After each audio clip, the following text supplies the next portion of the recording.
A single father mistakes a billionaire, CEO, for his Uber driver and accidentally changes both their lives forever. What happens when desperation meets destiny? When a man with nothing to lose climbs into the wrong car and confesses his deepest fears to a stranger who turns out to be the most powerful woman in Boston? This is that story. If you're watching from anywhere in the world, drop your city in the comments below. I want to see how far this story travels. And if you stay until the end, you'll see why sometimes the biggest mistakes lead to the most beautiful beginnings. Hit that like button and let's begin. The rain hit Boston like it had a personal vendetta.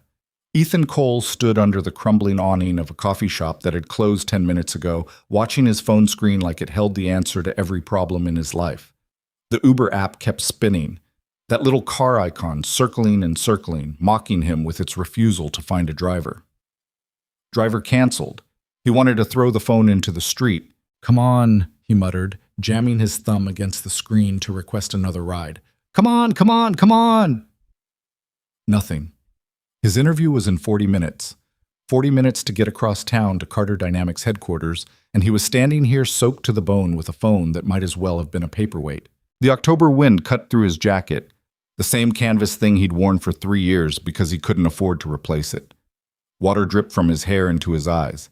His dress shoes, the ones he'd polished until his fingers cramped last night, were already ruined. He should have left earlier. He should have taken the train. He should have done a lot of things differently, but hindsight was just another luxury he couldn't afford. Driver canceled. "You've got to be kidding me." Ethan looked up at the sky like it might offer some explanation for why the universe had decided today, of all days, was the perfect time to screw him over. Rain pelted his face.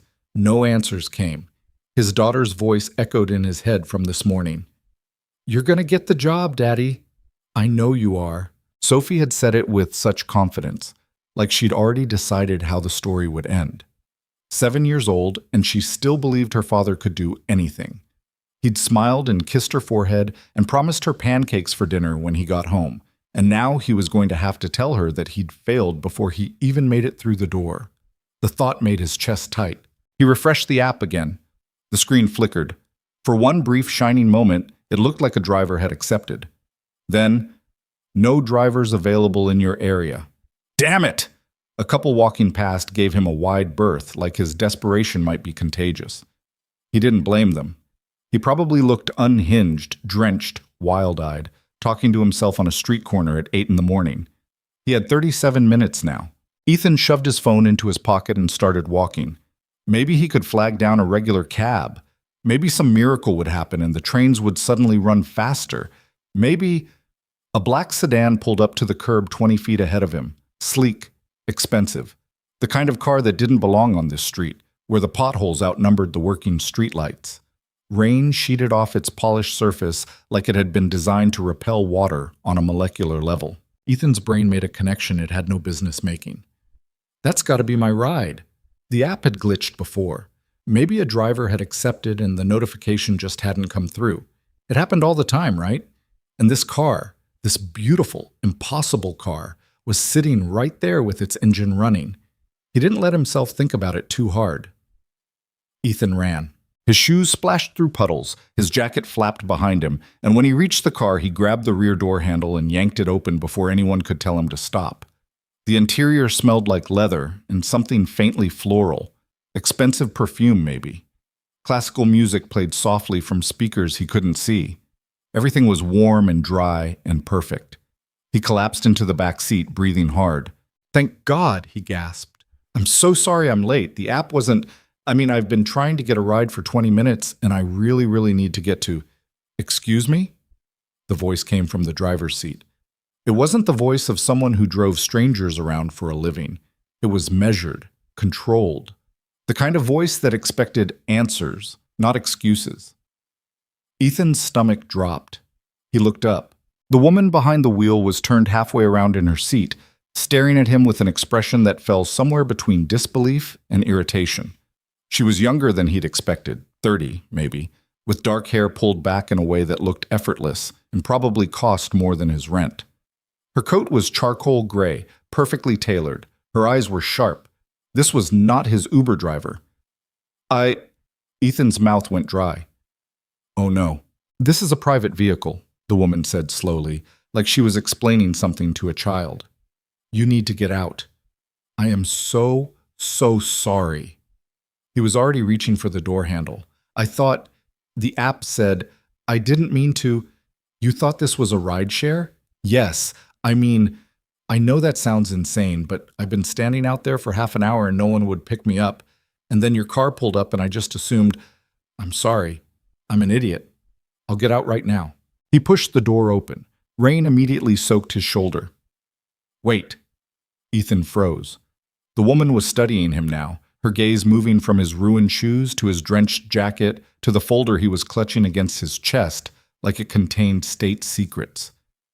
You have somewhere you need to be? She asked. An interview at Carter Dynamics. He checked his phone. 33 minutes. It's across town and I'm never going to make it now, but that's not your problem. I shouldn't have... Carter Dynamics?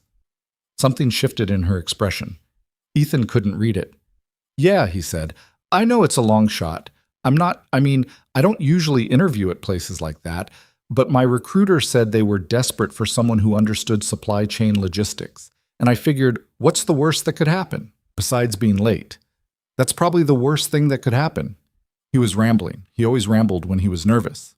The woman didn't say anything for a long moment. Rain drummed against the roof of the car. Somewhere down the street, a siren wailed. Then she did something Ethan didn't expect. She turned back around in her seat and put the car in drive. Get in, she said quietly. Close the door. What? If you want to make your interview, close the door. Ethan stared at her. This had to be some kind of setup, some elaborate prank. People didn't just offer rides to strangers who'd climbed uninvited into their cars. But she was already pulling away from the curb.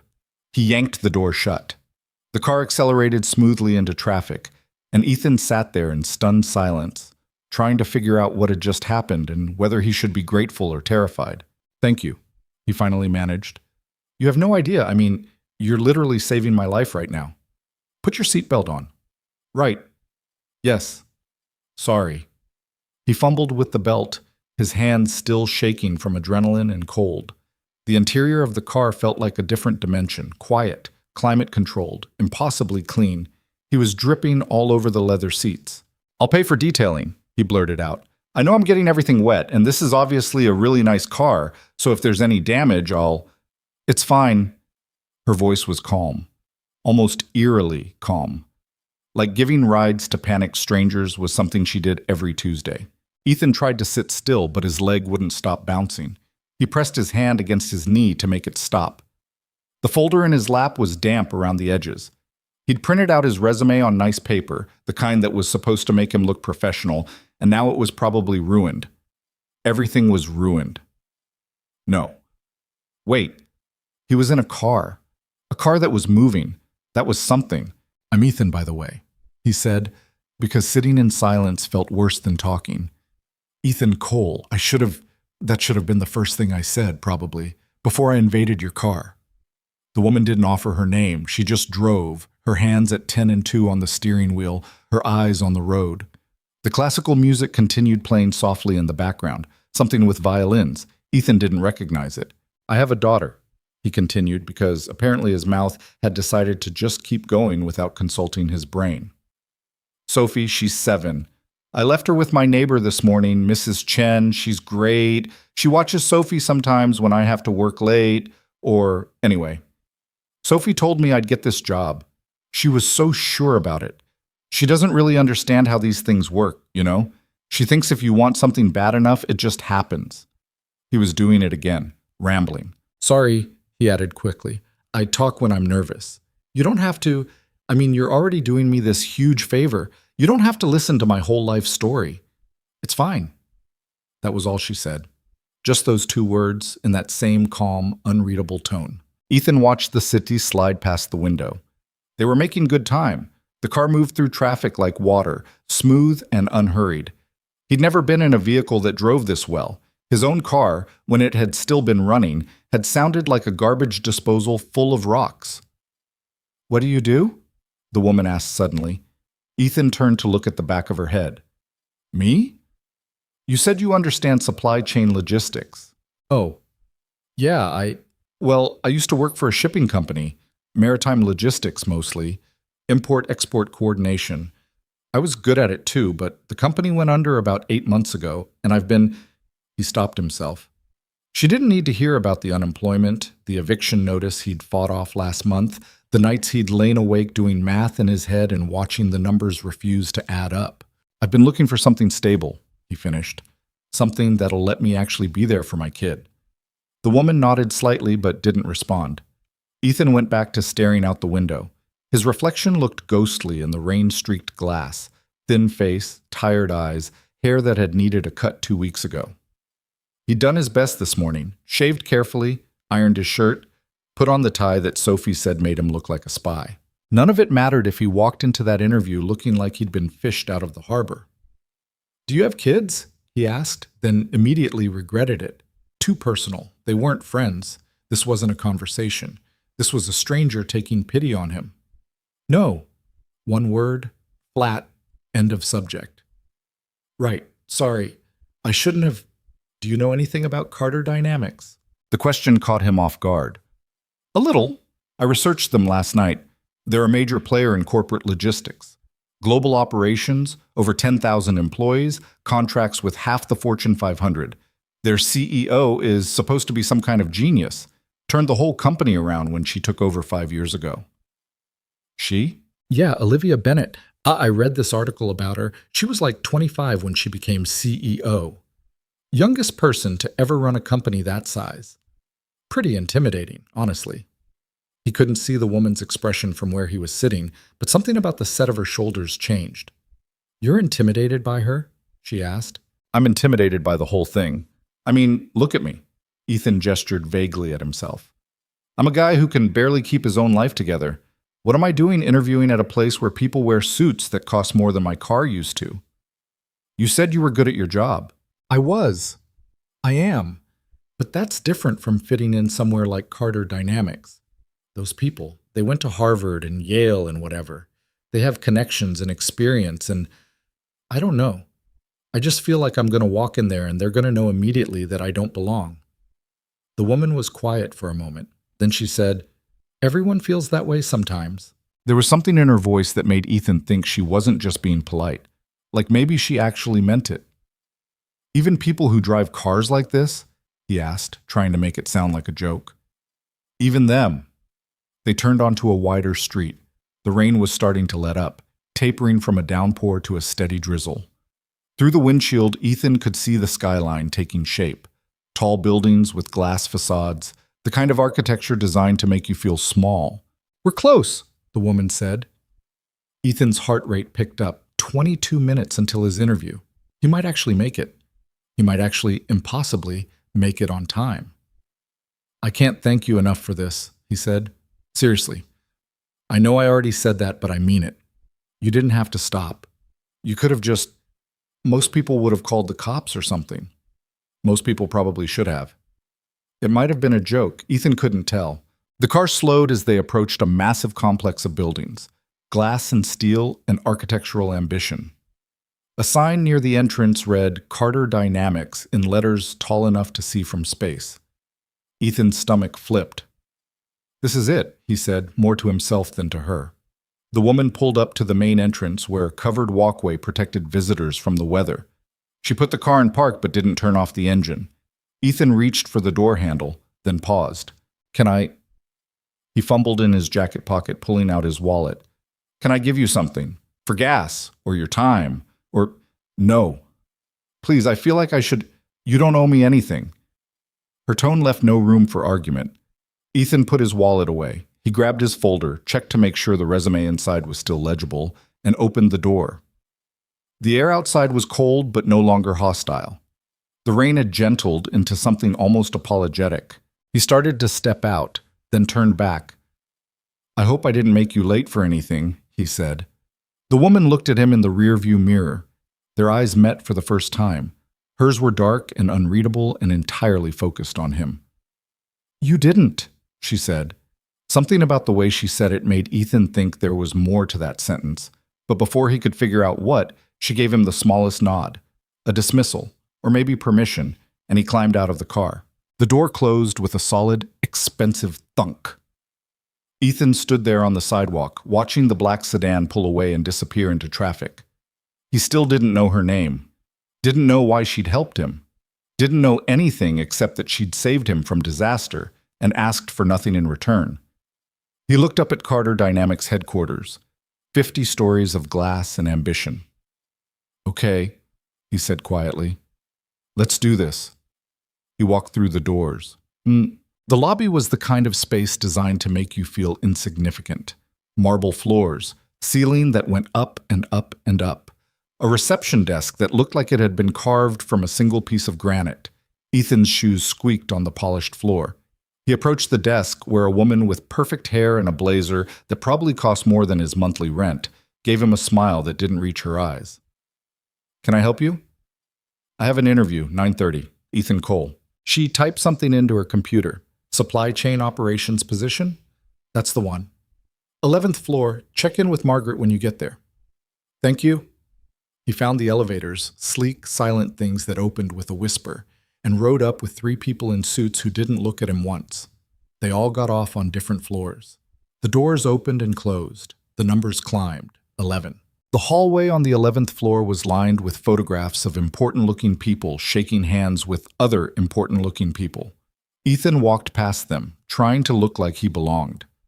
The reception area for the operations department was smaller but no less intimidating.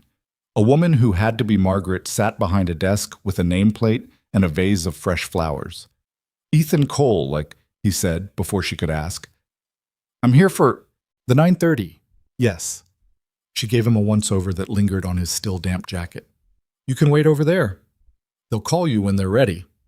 There was a row of chairs against the wall. Ethan sat in the one farthest from the desk and tried to steady his breathing. The folder in his lap felt flimsy. His resume, printed on nice paper that was now slightly wavy from moisture, suddenly seemed like a joke. Who was he kidding? He didn't belong here.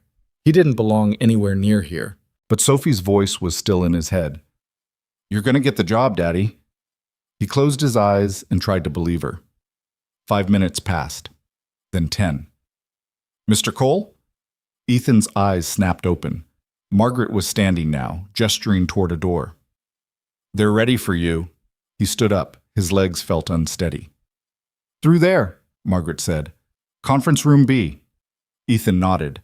He smoothed down his jacket, picked up his folder, and walked toward the door like a man approaching the gallows. The conference room was all glass walls and ergonomic chairs. 4 people sat around a table that could have seated 20. They looked up when he entered. 3 men in suits. 1 woman, older, silver hair, reading glasses perched on her nose. No sign of Olivia Bennett. Ethan felt an odd mixture of relief and disappointment. "Mr. Cole," one of the men said, standing to shake his hand. "I'm Richard Chen, VP of Operations. This is Thomas Park, Jennifer Hu, and David Okonkwo. Thanks for coming in. Thank you for having me." They all sat. Ethan carefully placed his folder on the table and extracted his resume, trying not to draw attention to the water damage. Richard glanced at it, then looked back at Ethan. "Rough morning?" There was no point in lying. "Yeah, a little bit." "Well, you made it. That counts for something." The interview started. They asked the questions he'd expected. "Walk us through your experience. What's your approach to problem solving?" "Tell us about a time you had to work under pressure." Ethan answered as best he could. He talked about the shipping company, the systems he'd built, the fires he'd put out. He tried to sound confident without sounding arrogant, competent without sounding rehearsed. It was going fine. Not great, not terrible.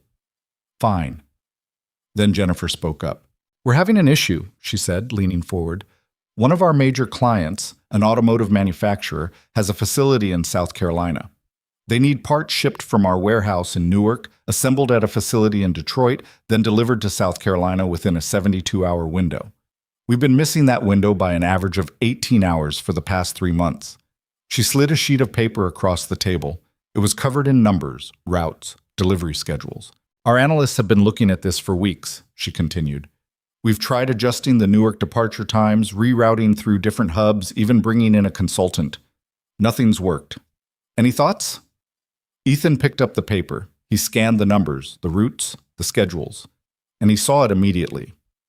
You're using I-95 for the Newark to Detroit leg, he said. Jennifer blinked. Yes, it's the most direct route. It's direct, but it's not fast. Not during the week. Ethan pulled out a pen and started circling things on the paper. I-95 through Pennsylvania and Ohio is a nightmare between 6 a.m. and 8 p.m. Monday through Friday. Constant construction, bottlenecks at every major city. You're probably losing 4 to 6 hours right there. We accounted for traffic delays, Thomas said. Not enough. Look. Ethan flipped the paper over and started sketching. If you route through I-80 instead, you bypass most of the congestion. Yeah, it's technically longer in terms of miles, but you'll save time. And if you shift the Newark departure to 10 p.m. instead of 6 a.m., your trucks hit the western Pennsylvania stretch during off-peak hours. You'll shave at least 8 hours off the Detroit leg. He pushed the paper back across the table. The four of them stared at it. The consultant told us I-80 would add too much time, Richard said slowly. The consultant was wrong, or they didn't account for real-world traffic patterns. This isn't theory. I've run routes like this 100 times. Jennifer picked up the paper, studying Ethan's notes. This is... She didn't finish the sentence. Instead, she looked at Richard, who looked at Thomas, who looked at David. Something passed between them. Some silent conversation Ethan wasn't part of. Do you have any other questions for us? Richard asked, turning back to Ethan. Ethan's brain scrambled. I mean, yes. What's the team structure like? How much autonomy would I have? What does success look like in this role? They answered. He listened. But part of him was still watching their faces, trying to figure out what he'd just done. The interview wrapped up 20 minutes later, handshakes all around. Thanks again for coming in. We'll be in touch. Ethan walked out of the conference room feeling like he'd just run a marathon. Margaret was back at her desk. She gave him a polite smile as he passed. He made it to the elevator, pressed the button for the lobby, and exhaled for what felt like the first time in an hour. The doors started to close. A hand shot between them. They opened again. The woman from the car stepped inside. Ethan's brain short-circuited. She was wearing the same charcoal coat, the same effortless elegance. But now he could see her clearly in the fluorescent light of the elevator. She looked professional, composed, like someone who belonged in a building like this. She pressed the button for the lobby without looking at him. Hey, Ethan said, because his mouth was faster than his common sense. It's you. It is. I didn't expect to see you again. No, I imagine you didn't. The elevator descended, smooth and silent. Do you work here? Ethan asked. The woman turned to look at him, and there was something in her expression, something that might have been amusement, or might have been pity, or might have been something else entirely. You could say that, she said quietly. The elevator reached the lobby. The doors opened. She stepped out first, her heels clicking on the marble floor. Ethan followed, trying to think of something to say, some way to thank her again, or apologize again, or just make sense of what was happening. But she was already walking away, heading toward a hallway marked Executive Offices. A man in a suit intercepted her. Miss Bennett, the board meeting starts in 10 minutes. She nodded. I'll be there. Miss Bennett. Ethan stopped walking. Ms. Bennett. The man disappeared down the hallway. The woman, Ms. Bennett, paused and looked back over her shoulder. Their eyes met across the lobby. And Ethan understood. The stranger who'd picked him up in the rain, who'd listened to him ramble about his daughter and his fears, who'd driven him across Boston without asking for anything in return, was Olivia Bennett, CEO of Carter Dynamics, the woman he'd told, not 30 minutes ago in an interview room upstairs, that he found intimidating. Oh, God. Olivia's expression didn't change. She just looked at him with those dark, unreadable eyes. Then she turned and walked away.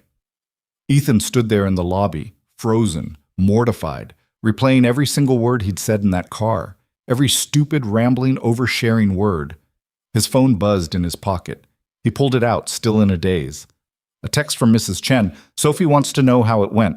Ethan looked at the message, looked at the hallway where Olivia Bennett had disappeared, looked at his hands, which were shaking slightly. He had no idea how to answer that question. So he just typed, "I'll tell you when I get home," and walked out into the rain. The rejection email never came. Ethan spent 3 days checking his inbox every 15 minutes, waiting for the polite corporate brush-off. Thank you for your interest, but we've decided to move forward with other candidates.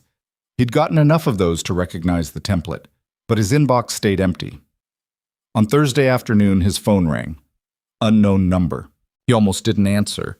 Probably a spam call about his car's extended warranty or some politician asking for money. But something made him pick up. Hello? Mr. Cole, this is Margaret from Carter Dynamics. Ethan sat up straighter on Mrs. Chen's couch, where he'd been half-heartedly watching Sophie color at the coffee table. Hi. Yes, that's me. Ms. Bennett would like to offer you the position of Senior Operations Analyst. The salary is $95,000 annually, plus benefits and performance bonuses. Are you interested? The world tilted sideways. What? Are you interested in the position? Margaret repeated, patient but businesslike. Yes, absolutely. I'm very interested. Excellent. I'll email you the offer letter within the hour. Your start date would be Monday, November 2nd. Does that work for you? Monday. That was 10 days away. That's perfect. Wonderful. Welcome to Carter Dynamics, Mr. Cole. She hung up. Ethan stared at his phone like it might explain what had just happened. Daddy? Sophie was looking at him, purple crayon frozen in midair. Why do you look weird? I got the job. I told you! She dropped the crayon and launched herself at him, all 70 pounds of uncoordinated enthusiasm. I told you, I told you, I told you! He caught her and held on tight, his heart hammering against his ribs. $95,000. He'd been making $38,000 at the shipping company. Before it went under, before the unemployment checks that barely covered rent, before the nights spent trying to figure out which bills he could skip without ruining his daughter's life. $95,000 meant Sophie could stay at her school, meant he could buy her new clothes instead of searching thrift stores, meant maybe, finally, he could stop being afraid every single day that everything would fall apart. We're getting pancakes tonight, he said into Sophie's hair. The biggest pancakes in the entire city. She pulled back to look at him, eyes shining. With chocolate chips? With whatever you want. She squeezed him tighter. Over her shoulder, Ethan could see Mrs. Chen standing in the kitchen doorway, smiling at them. She'd been watching Sophie almost every day for the past 8 months, accepting whatever payment he could scrape together and never once complaining. I got it, he told her. The job. I got it. Mrs. Chen pressed her hands together. I knew you would. But he hadn't known, not even close. And underneath the relief and the gratitude and the sheer disbelief that something had finally gone right, there was a question he couldn't shake. Why? Why had Olivia Bennett, the CEO of a billion-dollar company, the woman he'd accidentally kidnapped and then insulted in an interview room, why had she hired him? The offer letter arrived exactly when Margaret said it would. Ethan read it 3 times, looking for catches or fine print or some indication that this was a mistake. But it was real. The salary, the benefits, the start date, all of it real. He signed it that night and sent it back before anyone could change their mind. The 10 days before his start date passed in a blur of preparation and panic. He bought 2 new dress shirts from a discount store, got his 1 decent pair of pants altered so they actually fit, watched YouTube videos about office etiquette, and tried to remember how to act like a professional. Sophie helped him pick out a tie. Navy blue with thin silver stripes. You look important, she said seriously. I look terrified. Same thing. On Sunday night, he couldn't sleep. He lay in bed staring at the ceiling, running through scenarios. What if he couldn't do the job? What if the interview had been a fluke and he walked in tomorrow and everyone realized he had no idea what he was doing? What if he had to see Olivia Bennett? That thought made his stomach twist. He still hadn't figured out what to say to her. Thank you for the ride seemed insultingly insufficient. Sorry I called you intimidating to your face was accurate but unhelpful. There was no script for this situation because this situation shouldn't exist. At 5:30 a.m., he gave up on sleep and got out of bed. By 7, he was dressed and caffeinated and trying not to throw up. Sophie was still asleep. Mrs. Chen would get her ready for school and walk her to the bus stop like always. He'd left a note on the kitchen table. First day. Wish me luck. Love you bigger than the sky. The train was crowded with other people heading downtown for jobs they probably felt qualified for. Ethan stood with his hand wrapped around a pole, watching Boston wake up outside the windows. He got off at the right stop, walked the 3 blocks to Carter Dynamics, and stood outside the entrance for a full minute before forcing himself through the doors. The lobby looked different than it had during his interview. Busier. People moved with purpose, coffee cups in hand, phone calls already in progress. Ethan felt like an imposter in a poorly fitted disguise. He checked in at the security desk, got a badge with his name and photo on it, and followed the guard's directions to the 11th floor. Margaret was already at her desk. She looked up when he approached, gave him a brief smile that might have been genuine. "Mr. Cole, right on time. Your workspace is in the operations bay. Through those doors, 3rd row from the windows, desk 14. You'll find a laptop and some onboarding materials waiting for you. Richard wants to see you at 9 for orientation." "Got it, thank you." Ethan pushed through the glass doors into an open floor plan filled with desks and low cubicle walls and the ambient hum of keyboards and conversation. He found desk 14 tucked between a woman on a phone call and an empty workspace covered in family photos. The laptop was new, still had the protective film on the screen. He sat down carefully, like the chair might reject him, and tried to look like he knew what he was doing. The next 2 hours were a cascade of information. HR paperwork, system logins, training modules, safety videos. Richard showed up at 9 exactly and walked him through the department structure, the current projects, the expectations. "You'll be working primarily on the automotive account," Richard said, pulling up spreadsheets that made Ethan's eyes cross. "Jennifer was impressed with your routing solution. We implemented it last week and cut the delivery window by 12 hours. It worked? Better than expected. Corporate wants you to audit the rest of our ground transportation network. See what else we're missing." The assignment should have been exciting. Instead, it just made the weight of expectation heavier. What if he couldn't replicate that success? What if the routing fix had been luck? Richard must have seen something in his expression because he leaned back in his chair and said, "You look like you're about to pass out." "I'm fine." "You're not fine. You're doing the thing people do on their first day where they try to absorb everything at once and their brain shuts down." Richard closed the laptop. "Here's what you need to know. You're here because you're good at this. Not because we're desperate, not because we're doing you a favor. You solved a problem in 15 minutes that cost us millions of dollars over 3 months. So take a breath and stop waiting for someone to tell you that you don't belong." Ethan took a breath. It didn't help much. "Okay," he said. "Good. Now go get some coffee. The machine on this floor is terrible, but there's a cart on the ground level that doesn't taste like battery acid. Take 20 minutes. When you come back, we'll go over the transportation data." Ethan nodded and stood up, grateful for the excuse to move. The ground floor cart was exactly where Richard said it would be, tucked near the east entrance. Ethan ordered something with too much espresso and not enough sleep, paid with the credit card that finally had a little breathing room, and turned around to find a woman in a burgundy blazer staring at him. "You're the new operations guy," she said. Not a question. Yeah, Ethan Cole." "Jennifer who? We met during your interview." "Right, yes. Hi." She tilted her head slightly, studying him like he was data that didn't match her model. "That routing solution you proposed, where'd you learn that?" "Experience, mostly. I used to run logistics for a shipping company. You figure out pretty fast which routes work and which ones just look good on paper. The consultant we hired has 2 degrees from MIT. Ethan didn't know what to say to that. Jennifer's expression softened slightly. "I'm not criticizing you. I'm saying you made him look like an idiot, and I appreciate that because he charged us $50,000 to tell us things we already knew." "Oh. Anyway, welcome aboard. Try not to let Richard work you to death." She walked away before Ethan could respond. He stood there holding his coffee, trying to process the conversation. Someone bumped into him from behind. He stumbled forward, hot coffee sloshing dangerously close to the lid. "Sorry, my fault." Ethan turned. A guy about his age, rumpled suit, glasses slightly askew, was already pulling out his phone to check for damage. "You're good," Ethan said. "No harm done." "I'm always doing that, walking into people. My spatial awareness is terrible." The guy stuck out his hand. "Andrew Park, legal department." "Ethan Cole, operations." "Oh, you're the new guy. Richard mentioned you, said you fixed the South Carolina routing disaster. I suggested a different highway." "Yeah, well, around here that makes you a genius." Andrew grinned. "Fair warning, People are going to expect you to keep pulling rabbits out of hats. The bar is set very high now. That's comforting. I'm kidding, mostly. You want to grab lunch later?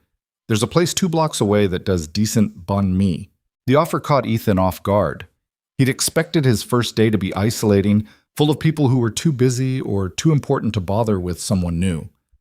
Yeah, he said. That sounds good. Cool, I'll swing by your desk around noon. Andrew disappeared into the elevator bank, and Ethan headed back upstairs with coffee that was already going cold. The rest of the morning passed in a blur of spreadsheets and system tutorials. Richard walked him through the transportation database, showed him how to pull reports, explained the coding system for different route types. It was a lot of information, but it made sense. The logic was familiar, even if the scale was bigger than anything Ethan had worked with before. At noon, Andrew appeared at his desk like he'd promised. They walked to the banh mi place, ordered sandwiches from a woman who clearly knew Andrew by name, and sat at a table by the window. So, Andrew said, unwrapping his sandwich, how's the first day going? I haven't been fired yet. That's the spirit. Ethan took a bite. The sandwich was good, really good. He hadn't realized how hungry he was. Can I ask you something? He said after a minute. Sure. Does everyone here have, impressive degrees and connections and all that? Andrew laughed. You mean, do you need an Ivy League diploma to work at Carter Dynamics? Yeah. Nah. I mean, some people do. Richard went to Stanford. Jennifer has an MBA from Wharton. But there are plenty of us who went to state schools or worked our way up from nothing. The company cares about results, not pedigree. What about Olivia Bennett? Andrew's eyebrows went up. What about her? I read that she went to MIT, started working here when she was 20. That's not normal. Nothing about Olivia Bennett is normal. Andrew said it matter-of-factly, without judgment. She's probably the smartest person I've ever met, and I work with a lot of smart people. But she's also... He paused, choosing his words carefully. She's not what you'd expect. What do you mean? Most CEOs at her level are all charisma and delegation. They show up for the board meetings and the press events and let other people do the actual work. Bennett's not like that. She knows every department, every project, every major contract. She'll show up in random meetings and ask questions that make you realize she's been reading the reports you thought no one was reading. Ethan thought about the woman in the car, the way she'd listen to him ramble without interrupting, the classical music and the calm silence. Is she... He wasn't sure how to phrase it. Is she hard to work for? Depends on what you mean by hard. She expects a lot, but she's fair. I've never seen her yell at anyone, never seen her throw anyone under the bus. But if you screw up, she'll know about it, and she'll want to understand why. That should have been reassuring. It wasn't. Have you met her? Andrew asked. Briefly. It wasn't a lie. It just wasn't the whole truth. They finished lunch and walked back to the office.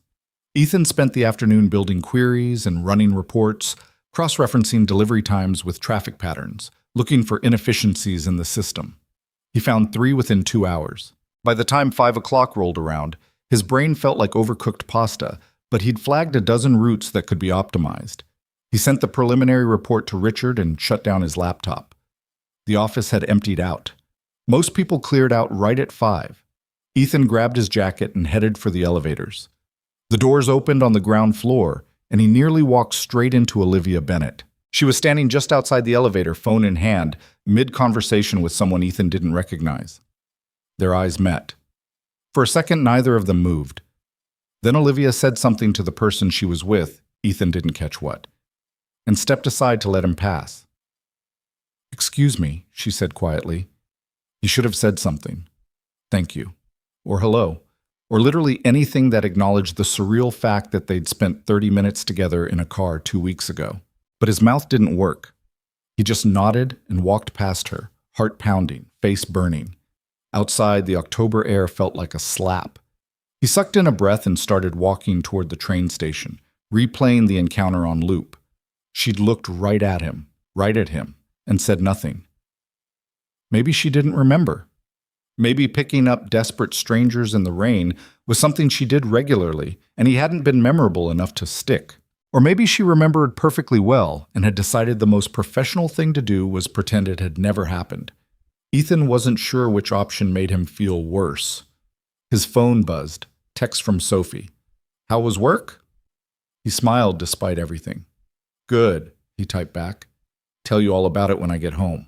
The train was packed. Ethan stood wedged between a woman reading a romance novel and a teenager with headphones loud enough to hear from 3 feet away. He closed his eyes and tried to let the day settle. He'd survived. That was something. When he got home, Sophie was waiting at the door, practically vibrating with questions. "Did you have your own desk? Did you meet important people?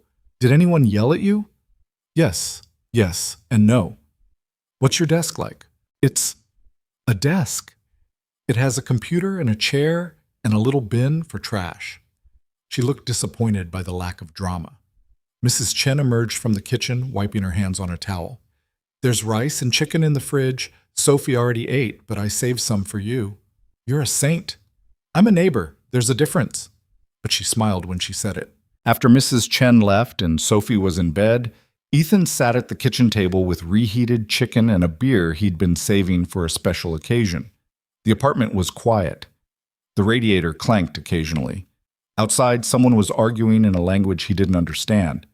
His phone sat on the table, screen dark. He picked it up and opened his work email, scrolling through the messages that had piled up during his first day. Most of it was automated onboarding stuff. System access confirmations, benefits enrollment reminders. One email stood out, sent at 6:47 p.m. Subject line: Transportation report. He opened it. "Mr. Cole, I reviewed your preliminary audit. The route inefficiencies you identified are consistent with patterns I've observed, but haven't had the resources to address. I'd like to discuss your findings in more detail. Please schedule a meeting with Margaret for some time this week." OB. Ethan read it twice. OB, Olivia Bennett. She wanted to meet with him, personally. The beer suddenly tasted sour. He set the phone down and pressed his palms against his eyes, trying to think. This was fine. This was professional. She was the CEO. He was an analyst who'd found something worth discussing. It made sense that she'd want to talk about it, except it didn't feel professional. It felt like a test he didn't know he was taking. He forwarded the email to Margaret with a simple response: "Available whenever works best for Ms. Bennett's schedule." Then he closed his laptop and went to bed. Sleep didn't come easy. Margaret replied the next morning while Ethan was getting dressed. Thursday, 10 a.m. Ms. Bennett's office. Don't be late. Thursday was 3 days away. Ethan tried to focus on work. He refined his transportation audit, ran more queries, built out projections for what the optimized routes could save the company. Andrew stopped by his desk twice to make sure he was still breathing. Jennifer sent him a Slack message asking if he'd looked at the West Coast distribution network yet. The days blurred together. On Thursday morning, he showed up 15 minutes early and sat in the waiting area outside Olivia Bennett's office, trying not to sweat through his shirt. The office was on the top floor. Floor-to-ceiling windows overlooked the harbor. Everything was glass and steel and expensive silence. At exactly 10 o'clock, the door opened. A man in a suit that probably cost more than Ethan's monthly salary stepped out, nodded at someone inside, and left without looking at Ethan.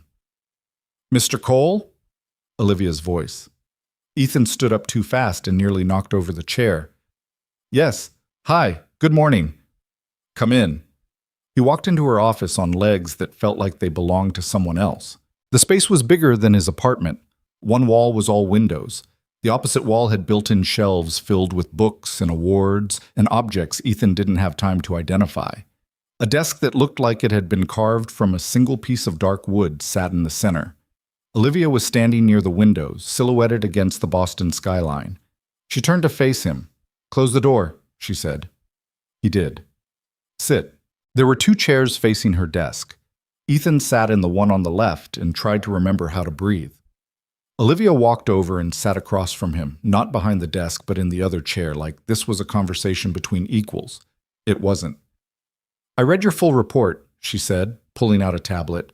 "You identified 17 route inefficiencies, 12 of which I've been aware of for the better part of a year." Okay. "The other 5 are new. The analysts missed them."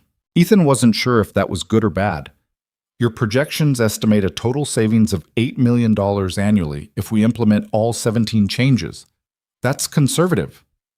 I tried to account for implementation costs and potential delays. I know, that's why it's conservative. She set the tablet down and looked at him directly.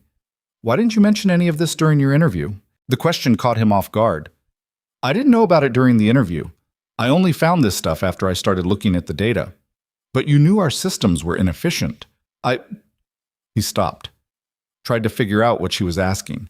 I assumed there were inefficiencies. There always are, but I didn't know specifics. Olivia leaned back slightly. Most people in your position would have kept their heads down for the first month, built relationships, learned the culture, avoided making waves. Instead, you walked in and immediately started finding problems. Is that bad? No, it's exactly what I hired you to do. The words hung in the air. Ethan's brain finally caught up to what she was saying. You hired me to find problems? I hired you because you think differently than the people who've been here for years. You see things they've stopped seeing because they're too close to the systems. She paused. And because you were honest. Honest? In the car. There it was. The thing neither of them had mentioned. Ethan felt his face go hot. I'm sorry about that. The whole thing. I shouldn't have. You apologized already. In the lobby. I know, but... Do you know how many people talk to me like I'm a person? Olivia asked quietly. The question stopped him cold. She wasn't looking at him anymore. She was looking out of the window at the harbor, at the boats and the bridges and the city beyond. Most people who interact with me have an agenda, she continued. They want funding for a project, or they're trying to impress me, or they're intimidated and they second-guess everything they say. You didn't do any of that. I didn't know who you were. Exactly. She turned back to him. You treated me like a stranger who was doing you a favor. You talked about your daughter and your fears and the job you desperately needed. You were real. Ethan didn't know what to say to that. I'm not telling you this to make you uncomfortable, Olivia said. I'm telling you because I want you to understand why you're here. It's not charity. It's not a mistake. You have value, Mr. Cole. I need people who can see clearly and speak honestly. That's rare. He swallowed hard. Okay. Good. She picked up the tablet again, back to business. I'm approving your route changes. Work with Richard to build an implementation timeline. I want weekly progress reports sent directly to me. Directly to you? Is that a problem? No, I didn't think you'd be that involved. Something that might have been amusement flickered across her face. I'm involved in everything, Mr. Cole. You'll get used to it. She stood, signaling the end of the meeting. Ethan stood too. Thank you for this opportunity, for everything. Olivia walked him to the door. When she opened it, she paused. One more thing, she said, her voice low enough that no one in the waiting area could hear. Your daughter, Sophie, how is she? The fact that she remembered the name hit him harder than it should have. She's good. Great, actually. This job, it's changing everything for us. Olivia nodded once. Good. Then she stepped back and closed the door, and Ethan was standing in the hallway, heart still racing, trying to figure out what had just happened. He made it back to his desk in a daze. Andrew appeared almost immediately. How'd it go? She approved everything. Seriously? And she wants weekly reports. Andrew whistled low. You just became one of about 5 people in this entire company who report directly to Bennett. Congratulations. Your life is about to get very complicated. He wasn't wrong. The weekly reports became Ethan's least favorite part of the job.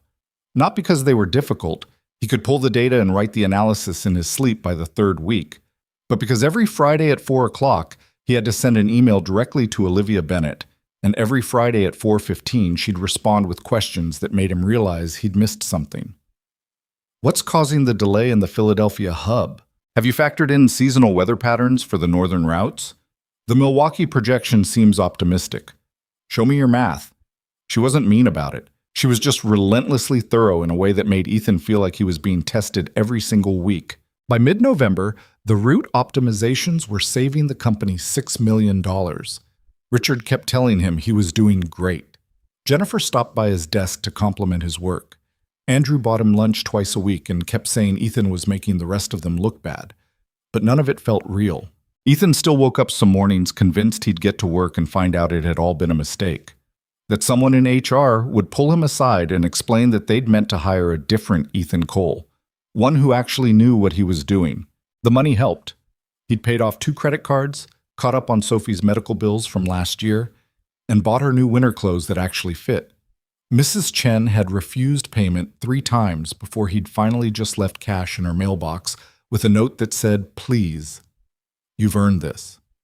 But the rest of it, the office politics, the unspoken rules, the way people looked at him when they realized he reported directly to the CEO, that part was harder to navigate. On a Tuesday in late November, Ethan was in the operations bay reviewing traffic data when his phone buzzed. Text from a number he didn't recognize. "This is Olivia Bennett. Come to my office. Now." His stomach dropped. He looked around the office like someone might explain what he'd done wrong, but everyone else was focused on their screens, oblivious. Ethan grabbed his laptop and headed for the elevator, mind racing through every possible disaster. Had he screwed up a route calculation?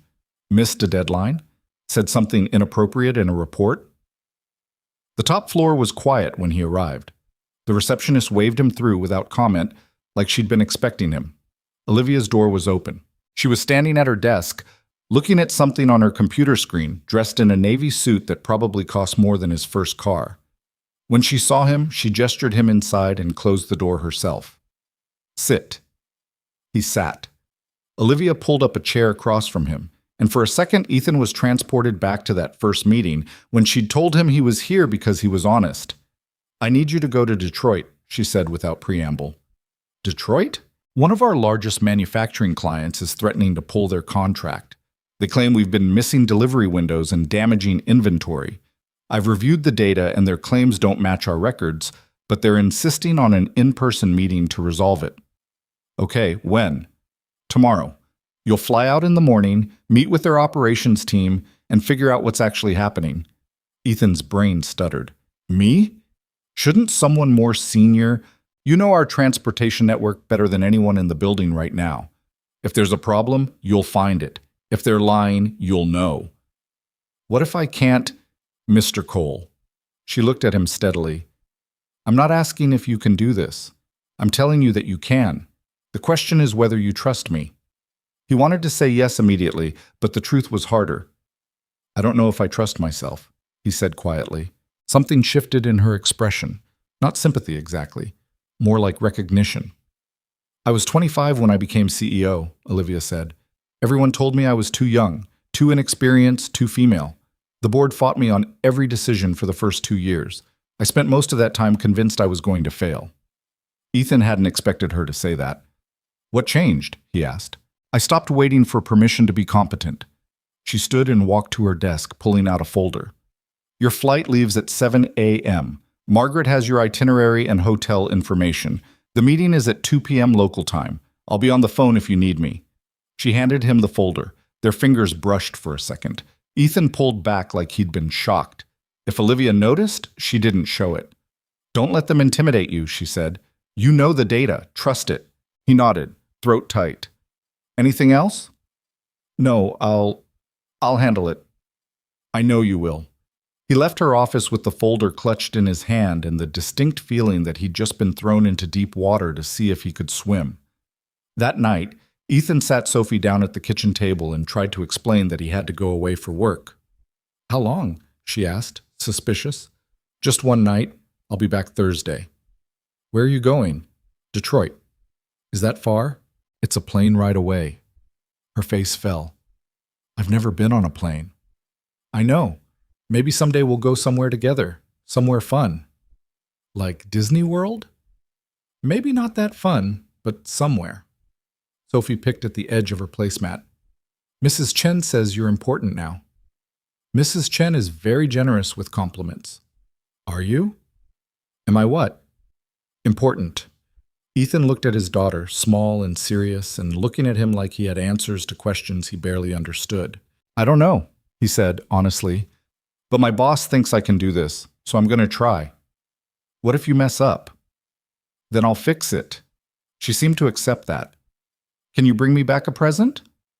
"What kind of present?" "A snow globe, with the city inside." Detroit in a snow globe. I can probably manage that. Sophie smiled, satisfied, and went back to her homework. Ethan packed a bag that night. 2 shirts, an extra tie, the nicest shoes he owned. He set 3 alarms on his phone and lay awake until 2 a.m., mentally rehearsing the meeting. The flight was worse than he remembered. He hadn't been on a plane since before Sophie was born, and apparently he'd forgotten how much he hated takeoff. His hands gripped the armrests until his knuckles went white, while a businessman next to him slept peacefully through the whole thing. Detroit was cold, colder than Boston, which seemed impossible. The hotel was nicer than anywhere Ethan had stayed in his life.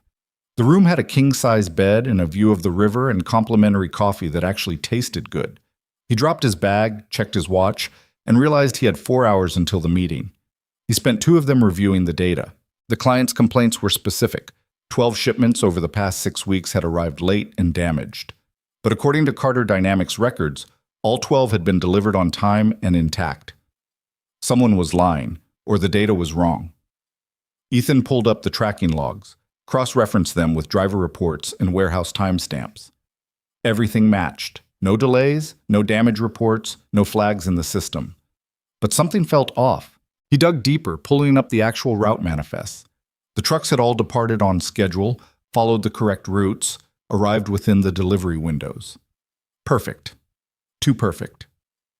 Ethan opened a new search and started looking at the warehouse logs on the client's end. It took him 20 minutes to find the discrepancy.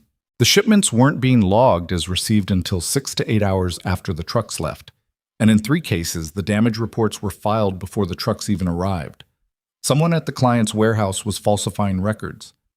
Ethan sat back in the hotel chair, staring at the screen. This wasn't a Carter Dynamics problem. This was fraud. He picked up his phone and called Olivia's direct line. She answered on the second ring. "Mr. Cole? I found something. It's not good." He explained what he had discovered, walking her through the logs and the timestamps and the impossible damage reports. Olivia was quiet for a long moment. "You're sure?" she finally asked. "I'm sure." "Do you have documentation?" "I can pull everything and send it to you right now." "Do that." "And Mr. Cole?" "Yeah?" "When you're in that meeting, don't accuse anyone. Just present the data. Let them explain the discrepancies." "What if they try to deny it?" "They will. But you'll have the evidence, and they'll know you have it. That's enough." She hung up. Ethan sent her the files, then sat in the hotel room for another hour, rehearsing what he'd say. The client's office was in a sprawling industrial complex outside the city. Ethan took an Uber, a real one this time, and arrived 15 minutes early. A woman in a safety vest met him at the entrance. "You the guy from Carter Dynamics?" "Ethan Cole." "Follow me." She led him through the warehouse, massive, loud, full of machinery and workers in hard hats, and into a conference room that smelled like motor oil and old coffee. 3 men were already seated. They looked up when Ethan walked in, their expressions ranging from skeptical to openly hostile. "You're the one they sent?" the oldest one said. He was maybe 50, gray hair, face like he'd spent his life scowling. "We asked for someone senior." "I'm senior operations analyst," Ethan said, keeping his voice steady. "I'm the one who manages your account." "You look like you're 12. "I'm 32, and I've reviewed your complaints. Should we go through them?" The youngest guy, mid-30s, expensive watch, slicked back hair, leaned forward. "We've been tracking consistent delays and damage for 6 weeks. Your company's been blowing us off. Our records show all deliveries arrived on time and intact." "Your records are wrong." Ethan pulled out his laptop and opened the files. "Let's look at the specifics. November 3rd, shipment. A4427. You reported it arrived 6 hours late with damaged packaging." "That's right." "According to our GPS logs, the truck arrived at your loading dock at 1:47 p.m., well within the delivery window. The driver logged 0 damage at departure, and your warehouse signed off on the delivery at 1:53. "That's not... But according to your internal system, the shipment wasn't logged as received until 8:12 p.m., and the damage report was filed at 7:30. Silence. The older man exchanged a glance with the guy in the expensive watch. "System glitch," the younger one said. "Our software's been acting up. Interesting. Because the same thing happened on November 7th, November 10th, and November 15th. Same pattern. Trucks arrive on time, your warehouse signs off, but your internal logs show delays and damage that don't exist. Ethan turned the laptop around so they could see the screen. And here's the really strange part. On November 10th, your damage report was filed at 2:17 p.m. Our truck didn't even arrive until 2:45. The room went very quiet. The oldest man cleared his throat. "We'll need to investigate this internally." "I think that's a good idea," Ethan said, "because from where I'm sitting, it looks like someone in your organization is falsifying records. And if that's the case, Carter Dynamics is going to need a formal explanation before we discuss renewing this contract." The expensive watch guy stood up abruptly. "Are you accusing us of fraud?" "I'm presenting data. You can interpret it however you want." For a second, Ethan thought the guy might actually take a swing at him, but the older man put a hand on his arm. "We'll look into it," he said tightly, "and we'll be in touch." "Great. I'll let Ms. Bennett know." The mention of Olivia's name had an immediate effect. The hostile expression shifted to something closer to unease. Ethan packed up his laptop, shook hands with the older man, who seemed like the only reasonable person in the room, and walked out. His hands didn't start shaking until he was back in the Uber. He called Olivia from the car. "It went badly," he said when she answered. "Define badly. I showed them the evidence, and one of them looked like he wanted to punch me." "But you got through it." "I got through it." "Good. Send me your notes and head back to the hotel. I'll handle the rest." "What's the rest?" "Legal is going to send them a very polite letter explaining that if they want to continue doing business with us, they need to clean house. They'll comply." "How do you know?" "Because we're their largest client, and they can't afford to lose us." She paused. "You did well, Mr. Cole." The words hit him harder than they should have. "Thank you." "Get some rest. I'll see you when you're back." She hung up. Ethan stared out the window as Detroit slid past, gray and industrial and cold. He'd done it. He'd actually done it, and he hadn't fallen apart. He found a gift shop near the hotel and bought Sophie a snow globe with the Detroit skyline inside, even though it was tacky and overpriced, and she'd probably love it. The flight back to Boston the next morning was easier. He even managed to sleep for 20 minutes, which felt like a victory. When he walked into the office Thursday afternoon, Andrew was waiting at his desk with a grin. "I heard you made a client threaten to punch you." News travels fast. Bennett sent out a company-wide email about maintaining accuracy in client reporting. "Everyone knows it's because of Detroit. You're officially a legend." "I'm officially exhausted." But he was smiling when he said it. The weeks after Detroit blurred together in a way that felt almost normal. Ethan fell into a rhythm. Early mornings with Sophie, long days at the office, late nights reviewing data. The work was hard but manageable. The people were mostly decent. Andrew kept him sane with terrible jokes and mediocre lunch recommendations. And every Friday, he sent his report to Olivia and waited for her questions. The company holiday party was scheduled for the first Saturday in December. Black tie optional, held at some hotel ballroom downtown, the kind of event Ethan would have avoided if it hadn't been strongly suggested that attendance was expected. "You have to go," Andrew said when Ethan tried to make excuses. "Everyone goes. It's networking. I hate networking. Everyone hates networking. That's why there's an open bar." Ethan didn't own a tux. He rented one from a place in Brookline that smelled like mothballs and regret. And on Saturday night, he stood in front of his bathroom mirror trying to figure out how to tie a bow tie while Sophie supervised. "You look fancy," she said. "I look uncomfortable." "Same thing." Mrs. Chen had agreed to watch Sophie for the night. Ethan kissed his daughter goodbye, promised to tell her all about it tomorrow, and took the train downtown feeling like an imposter in someone else's clothes. The hotel was the kind of place that had chandeliers and doormen and marble everything. Ethan followed the signs to the ballroom, showed his ID to someone with a clipboard, and walked into a room full of people who all seemed to know each other. The space was huge. Round tables with white tablecloths, a live band playing jazz, a bar along one wall that already had a line.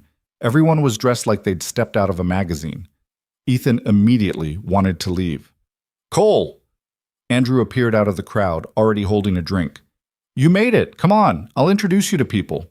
The next hour was a blur of names and handshakes and conversations Ethan forgot as soon as they ended. He met people from marketing, finance, legal, departments he didn't know existed. Everyone was polite. Some were genuinely friendly. A few looked at him like they were trying to figure out how he'd ended up here. He was on his second drink, something with gin that was stronger than it tasted, when the room went quiet. Ethan turned. Olivia Bennett had just walked in. She was wearing a black dress that was simple and probably cost more than his rent. Her hair was down for the first time since he'd met her, falling just past her shoulders. She looked elegant and untouchable and completely at ease. The crowd parted slightly as she moved through the room, people stepping aside without even realizing they were doing it. Ethan watched her greet the executives near the entrance. Handshakes, brief smiles, the kind of effortless social performance that came from years of practice. She's something, isn't she? Ethan looked over. Jennifer Hu had appeared next to him, holding a glass of wine. I didn't say anything, Ethan said. You didn't have to. Everyone stares when she walks in. I wasn't staring. Sure. Jennifer took a sip of her wine. Has she asked you to dance yet? What? She does it sometimes. Picks someone random and asks them to dance. Corporate bonding or whatever. Last year it was some guy from IT. He almost passed out. That's not... Why would she do that? Jennifer shrugged. Because she can. Or because she thinks it's funny. Or because she likes making people uncomfortable. Who knows? She walked away before Ethan could respond. He tried to focus on the conversation Andrew was having with someone from accounting, but his eyes kept drifting back to where Olivia was standing, talking to a group of board members near the bar. She looked different here, softer somehow. Or maybe that was just the lighting. The band shifted to something slower. A few couples moved onto the dance floor, awkward swaying that passed for dancing at corporate events. Ethan finished his drink and considered getting another one. Mr. Cole, he turned. Olivia was standing right behind him. Miss Bennett, hi. Are you enjoying yourself? It's nice. The venue it's very nice. She almost smiled. You're a terrible liar. I'm working on it. Would you like to dance? The question hit him like a physical blow. What? Dance. It's a thing people do at parties. She tilted her head slightly. Unless you'd rather not. Every eye in a 20-foot radius was suddenly on them. Ethan's brain screamed at him to say no, to make an excuse, to do anything except what he was about to do. Okay, he heard himself say. Olivia's expression didn't change, but something flickered in her eyes. Amusement, maybe. She led him to the dance floor. The band was playing something slow and jazzy that Ethan didn't recognize. Other couples moved around them in lazy circles. Olivia placed one hand on his shoulder. Ethan put his hand on her waist, and the contact felt electric even through the fabric of her dress. They started moving. You're tense, she said quietly. Everyone's watching us. Let them. Easy for you to say. Is it? He looked at her. Up close, he could see that her composure wasn't as complete as it seemed.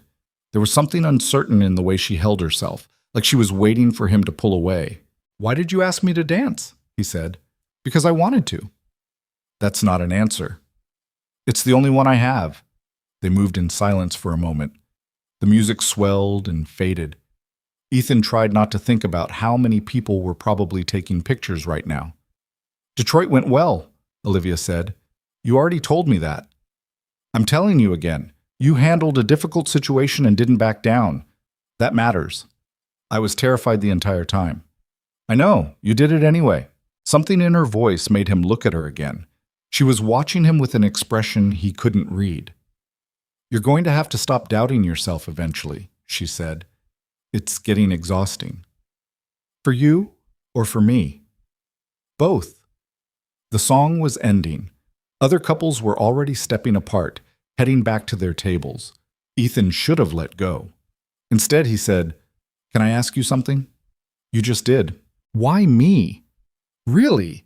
I know what you said about honesty and seeing things differently, but there were probably 100 qualified people who applied for that job. Why did you hire me? Olivia was quiet for a long moment. The band had stopped playing. They were just standing there now, hands still touching, surrounded by people who were pretending not to watch. Because you reminded me what it felt like to be human, she said quietly. And I'd forgotten. Before Ethan could respond, she stepped back. Thank you for the dance, Mr. Cole. She walked away, disappearing into the crowd, leaving him standing alone in the middle of the dance floor with 100 questions and no idea what to do with any of them.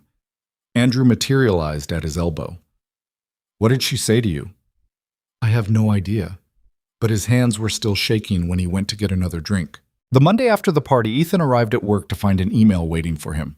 Subject line, Conference Room C, 9 a.m. No explanation, no context, just a meeting invitation from Olivia Bennett. He spent the next 20 minutes trying to figure out what he'd done wrong. Had the dance been inappropriate? Had someone complained? Was he about to get fired for making the CEO look bad in front of the entire company? At 9 sharp, he knocked on the door of Conference Room C. "Come in." Olivia was already seated at the table, laptop open, wearing a gray suit that made her look like she was about to negotiate a hostile takeover. She gestured to the chair across from her. Ethan sat, hands folded in his lap like a kid called to the principal's office. "The board wants to expand your role," she said without preamble. That was not what he'd expected. "What?" "Your route optimization saved us $8.3 million last quarter. They want you to audit our entire domestic logistics network, all 47 distribution centers." Ethan's brain stuttered. That's a massive project. "It would take approximately 6 months with a team of 4 analysts reporting to you." "A team reporting to me?" "You'd be promoted to senior operations manager, salary increase to $120, plus performance bonuses tied to the audit results. $120,000. Ethan had to remind himself to breathe. "When do they need an answer?" he managed. "End of the week, but I need to know something first." "What?" Olivia closed her laptop and looked at him directly. "Do you want this?" "Of course yes. Obviously." "That's not what I asked." Ethan stopped. Tried to figure out what she was actually asking. "I don't understand," he said.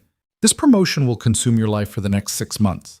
16-hour days, constant travel, pressure from executives who will second-guess every decision you make. Your daughter will see less of you. Your personal life will essentially disappear." She paused.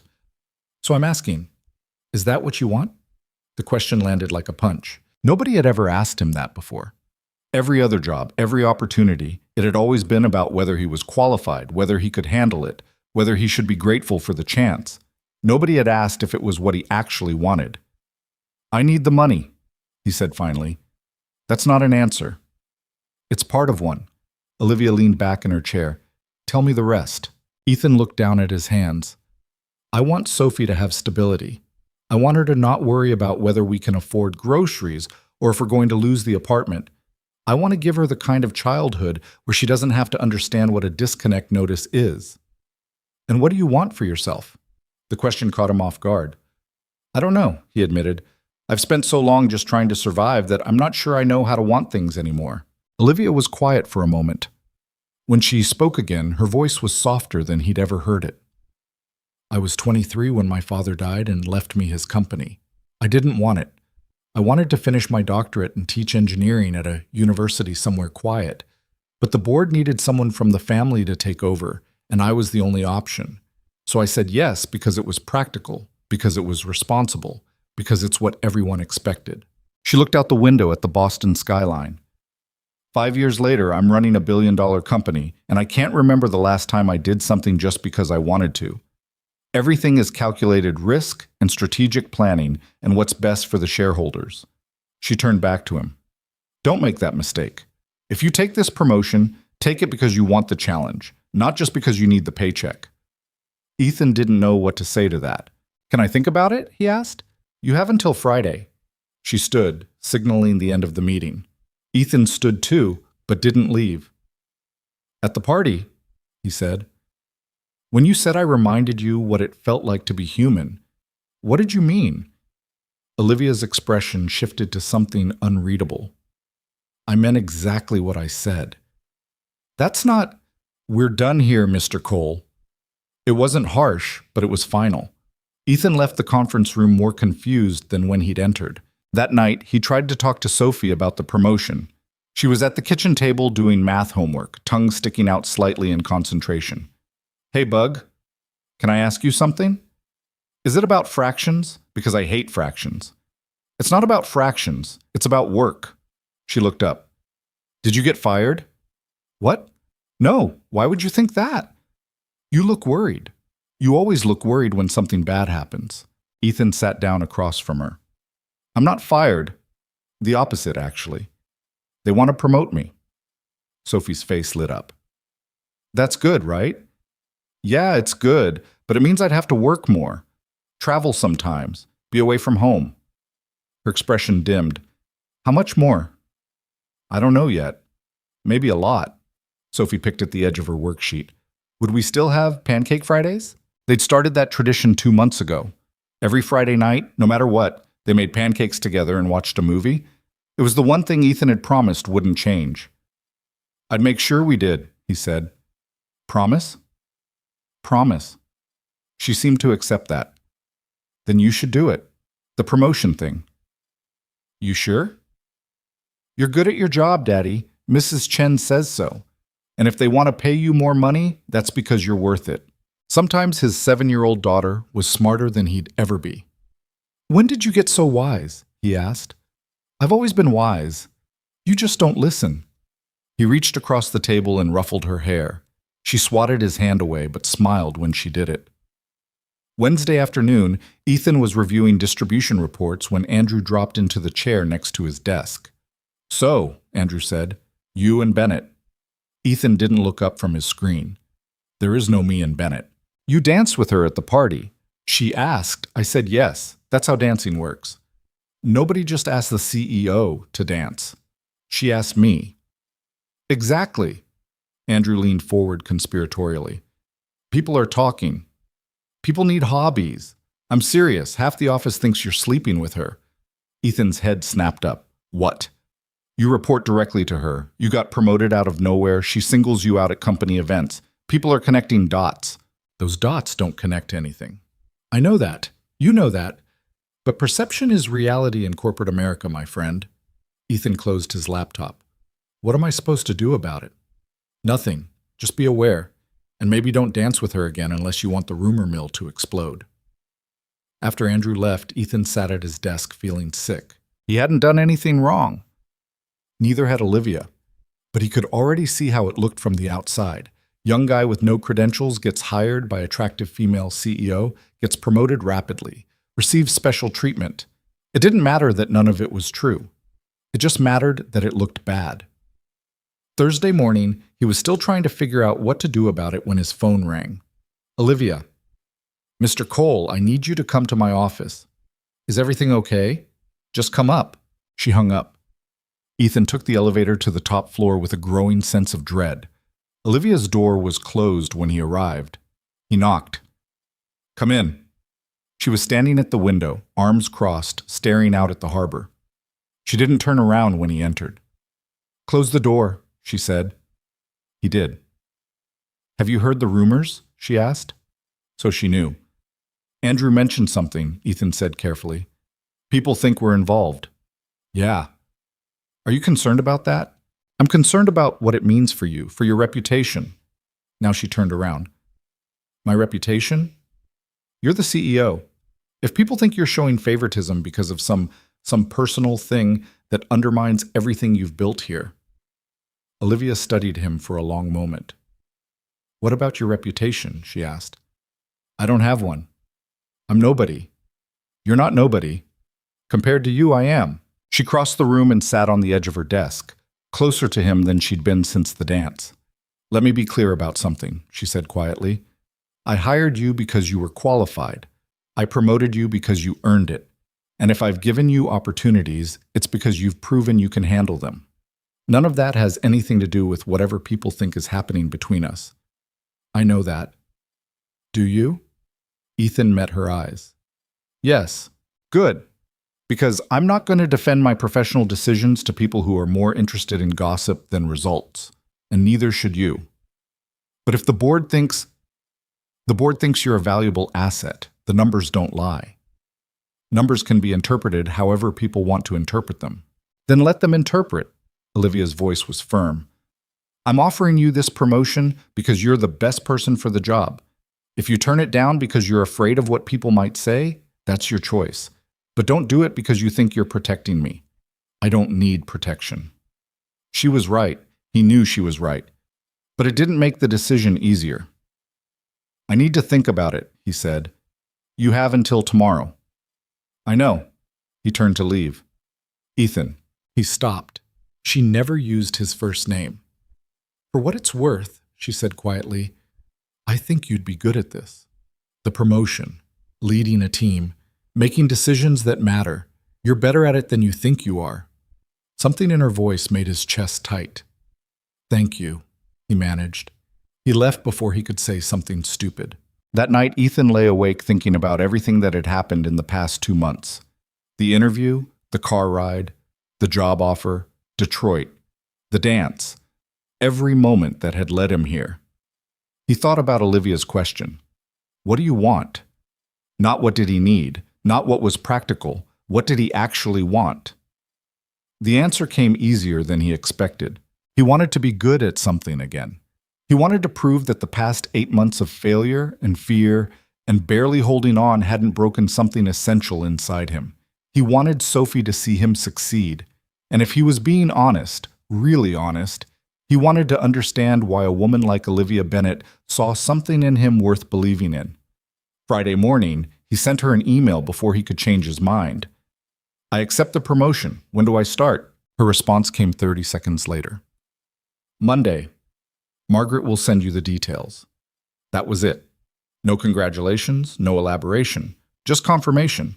Ethan stared at the email and tried to convince himself he'd made the right choice. The weekend passed in a blur. He told Sophie about the promotion. She made him a congratulations card with so many glitter stickers that he'd be finding sparkles in his apartment for the next year. Mrs. Chen baked him cookies. Andrew texted him a gif of someone celebrating with champagne. Monday morning, Ethan showed up to find his desk had been moved. He was no longer in the operations bay. Now he had an actual office, small, but with a door and a window and space for the team he'd be managing. Richard stopped by at 9. Welcome to management. It's terrible, and you're going to hate it. Great pep talk. I'm serious. Suddenly, everyone's problems become your problems. But you'll figure it out. Richard handed him a folder. Your team, 4 analysts. I picked the best ones. Ethan opened the folder. 4 faces, 4 resumes, all of them more impressive than his had been. They know I'm managing them? He asked. They know. 2 of them are thrilled. One's neutral. One thinks you're unqualified. Which one? You'll figure that out pretty fast. Richard left him to it. The first team meeting was scheduled for 10. Ethan spent the intervening hour trying not to throw up. At exactly 10 o'clock, 4 people filed into his office. He recognized 2 of them from the operations bay. The other 2 were strangers. Hi, Ethan said, standing. I'm Ethan Cole. I guess I'm your manager now. 3 of them smiled. The 4th, a woman in her 40s with severe glasses and an expression that suggested she'd rather be literally anywhere else, did not. Let's start with introductions, Ethan continued. Tell me your name, what you're working on, and one thing you're hoping to get out of this project. They went around the table. Marcus, 26, enthusiastic, wanted to learn route optimization. Lisa, 32, quiet, focused on data modeling. James, 28, friendly, interested in long-term logistics strategy. And then there was Patricia. Patricia Reynolds, she said flatly. I've been with this company for 18 years. I'm working on the West Coast distribution analysis. And I'm hoping this project doesn't turn into a disaster because management decided to promote someone with 4 months of experience. The room went silent. Ethan looked at her. She stared back, unflinching. That's fair, he said finally. I know this looks bad from the outside. Guy shows up out of nowhere, gets fast-tracked. Suddenly he's managing people who've been here longer than he's been employed. I get why that's frustrating. Patricia's expression didn't change. But here's the thing, Ethan continued. I didn't ask for this. I got offered it because I found problems other people missed. Maybe that was luck. Maybe I just looked at things differently. I don't know. What I do know is that I'm going to do everything I can to make sure this project succeeds, and I'm going to need all of you to make that happen. He looked around the table. If you have concerns, tell me. If you think I'm making a mistake, say so. I don't want yes people. I want people who'll push back when I'm wrong. Can you do that? Marcus and James nodded. Lisa looked thoughtful. Patricia said, We'll see. It wasn't an endorsement, but it wasn't open hostility either. Ethan would take it. The meeting ran for an hour. They divided up the distribution centers, set timelines, established communication protocols. By the end, Ethan's head was spinning, but they had a plan. After everyone left, he sat in his new office and tried to process what had just happened. His phone buzzed. Text from Olivia. How did it go? He stared at the message. She never texted him. Everything was always email, formal, documented. One of them hates me, he typed back. The others seem okay. 3 dots appeared. Disappeared. Appeared again. Patricia? How did you know? She's been passed over for promotion 3 times. She has every right to be angry. What am I supposed to do about that? Prove her wrong. The dots appeared again. And Ethan? Yeah? Stop worrying so much. You're going to be fine. The message felt personal in a way that made something twist in his chest. Thank you, he sent back. She didn't respond. The next 6 weeks were the hardest of Ethan's professional life. He'd thought the job itself would be the challenge, but it turned out managing people was infinitely more complicated than managing data.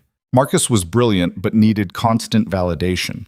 Lisa was competent but uncommunicative. James was great until he wasn't, disappearing for hours without explanation. And Patricia questioned everything Ethan did with the kind of precision that made him second-guess decisions he'd been confident about 5 minutes earlier.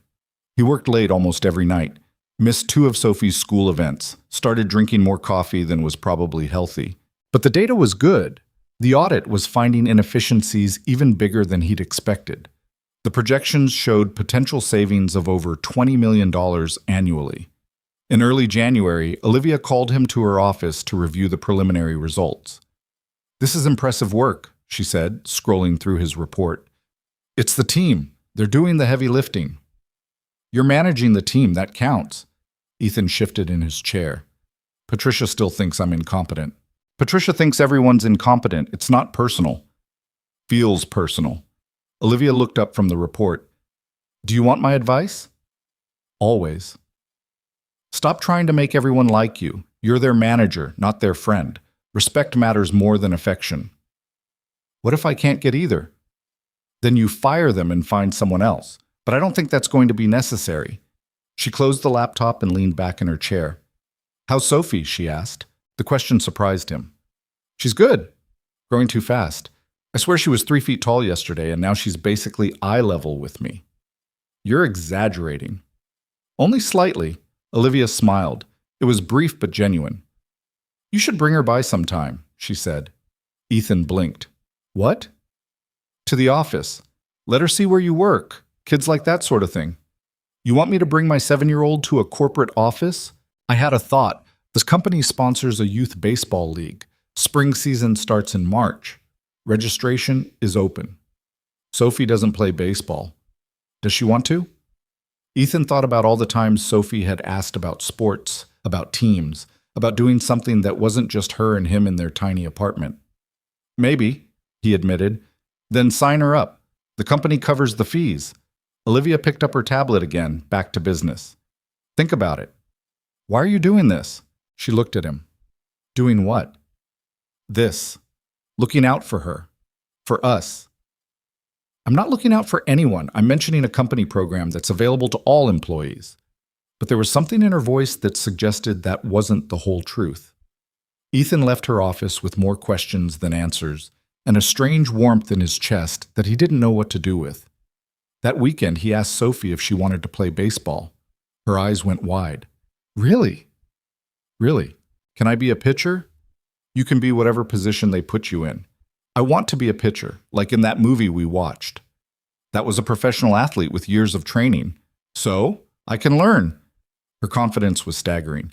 Ethan signed her up that night. 2 weeks later, he got an email from the league coordinator confirming her spot on a team called the Harbor Hawks. Practice started the first week of March. He forwarded the confirmation to Olivia with a simple message. She's in. Thank you. Her response came an hour later. Good. Let me know if you need anything. It wasn't much. Just 2 sentences. But it felt like something more. February blurred into March. The audit was nearly complete. Patricia had stopped openly criticizing him and had started offering what might generously be called constructive feedback. Marcus, Lisa, and James were functioning like an actual team. Sophie's first baseball practice was on a Saturday morning. Ethan took her to the field, watched her sprint toward the other kids with unearned confidence, and felt something loosen in his chest. She was terrible at baseball. Couldn't catch, couldn't throw, couldn't hit. But she didn't care. She just kept trying, kept laughing when she missed, kept asking the coach to show her again. Ethan stood on the sidelines with the other parents and felt, for the first time in a very long time, like maybe things were actually going to be okay. His phone buzzed, text from Olivia. "How's the first practice going?" He looked around instinctively like she might be watching from somewhere. "She's having the time of her life," he typed back. "Hasn't caught a single ball, but doesn't seem to notice." "Sounds perfect." He smiled at his phone like an idiot. On Monday, Ethan submitted the final audit report. $22 million in potential annual savings. Recommendations for 37 distribution centers. A complete overhaul of the domestic logistics network. The board approved it the same day. Richard called him into his office that afternoon. "They want you to oversee the implementation." "The whole thing?"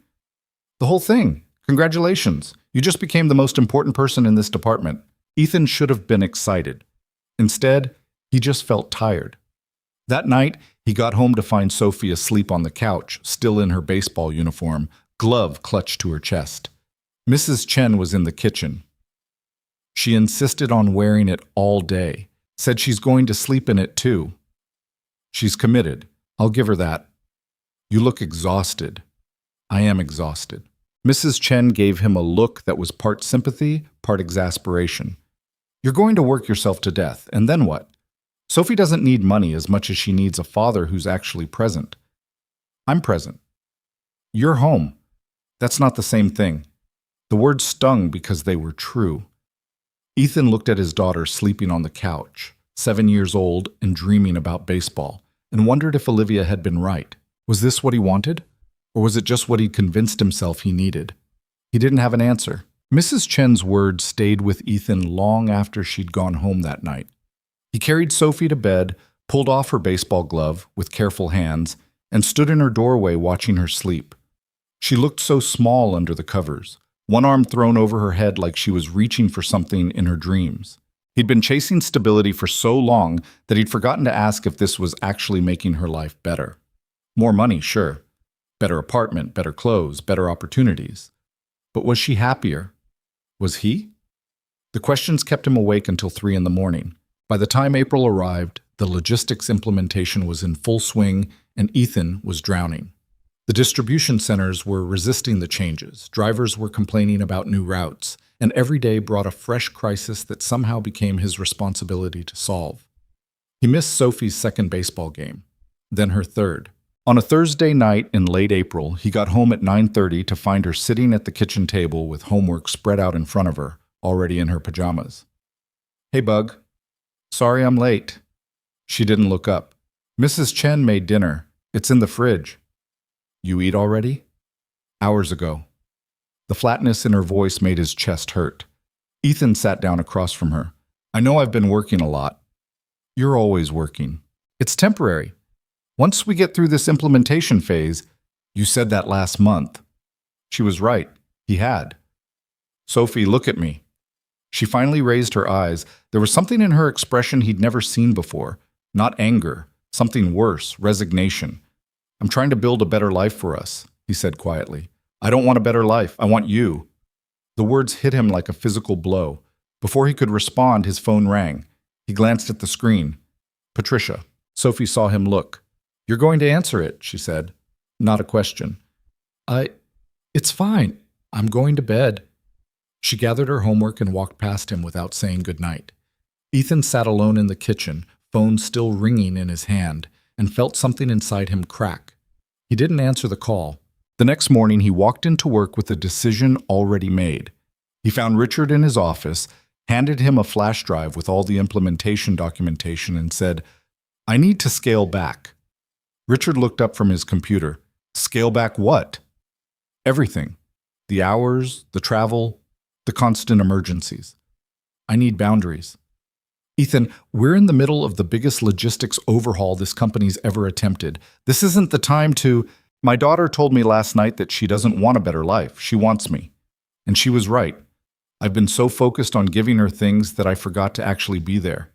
Richard leaned back in his chair. What are you asking for? Reasonable hours, no more than 50 a week. No work after 7 p.m. unless it's a genuine emergency. And I need to be at her baseball games, all of them. The board's not going to like this. Then they can fire me. Richard studied him for a long moment. You're serious? Completely. Okay, I'll talk to them, but you need to train someone to handle the emergencies when you're not available. You can't just disappear and leave the rest of us scrambling. I'll train Patricia. She knows the project better than anyone except me anyway. Patricia's going to love that. Patricia's going to be great at it. Richard shook his head. You've got guts, Cole. Stupid guts, but guts. Ethan left Richard's office feeling lighter than he had in months. The feeling lasted exactly until he got an email from Margaret. Ms. Bennett needs to see you. Now. So she'd already heard. Olivia's office felt colder than usual when he walked in. She was standing at her desk, arms crossed, expression unreadable. Close the door, she said. He did. Richard tells me you're stepping back from the implementation. I'm setting boundaries. There's a difference. You're in the middle of a critical project that you designed. Walking away now could jeopardize millions of dollars in savings. I'm not walking away. I'm delegating. To Patricia? The woman who's been undermining you for months? She hasn't been undermining me. She's been keeping me honest, and she's more than capable of handling the emergencies. Olivia moved around her desk, closer to him. What's this really about? It's about my daughter asking me why I'm never home. It's about missing her games because I'm in some distribution center in Nebraska fixing a problem that someone else could fix. It's about remembering that I took this job to give her a better life. And somewhere along the way, I forgot that the best thing I can give her is my time. So you're choosing her over your career. The way she said it made it sound like an accusation. I'm choosing balance, Ethan said. Something you told me I should have thought about before I took the promotion. That's not fair, isn't it? You asked me if this was what I wanted, and I said yes because I thought success and being a good father were the same thing. They're not. Olivia was quiet for a long moment. When she spoke again, her voice was softer. I can't stop you from setting boundaries. If that's what you need to do, then do it. But don't expect the board to be understanding. They're going to see this as a lack of commitment. Then they'll see it wrong. She looked at him like she was trying to solve a puzzle. You've changed. Have I? When you started here, you apologized for everything. Now you're standing in my office telling me what you need and daring me to argue with you. Is that bad? No. Something that might have been approval flickered across her face. It's not bad at all.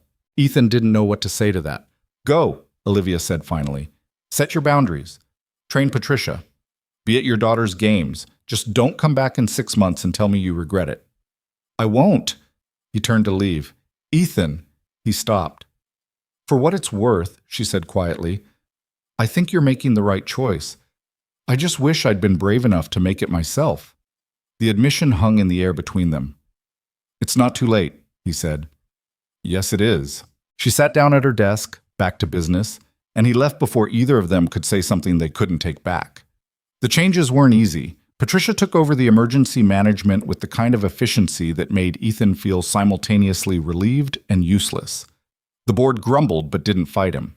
Richard covered for him when meetings ran late.